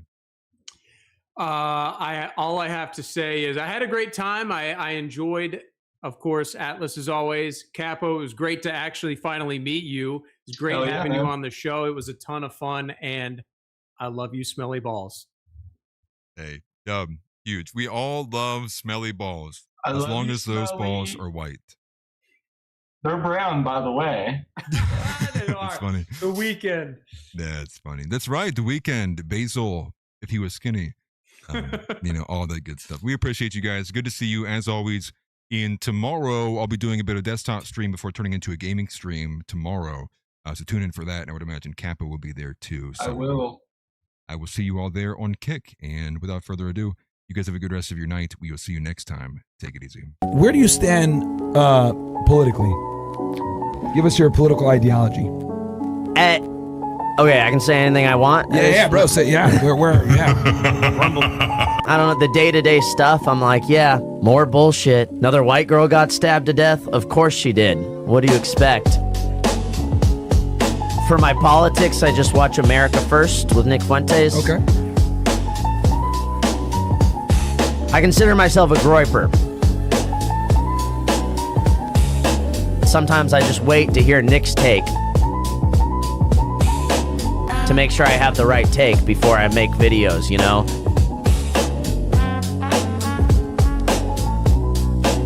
So, yeah, I just go with what Nick says. I just defer all my political opinions to Nick Fuentes at this point. I'm America First. I wish that we had white Christian men running the country. It's unbelievable to me that we have a government that has a policy other than America First. How does that make any sense? We pay taxes, like,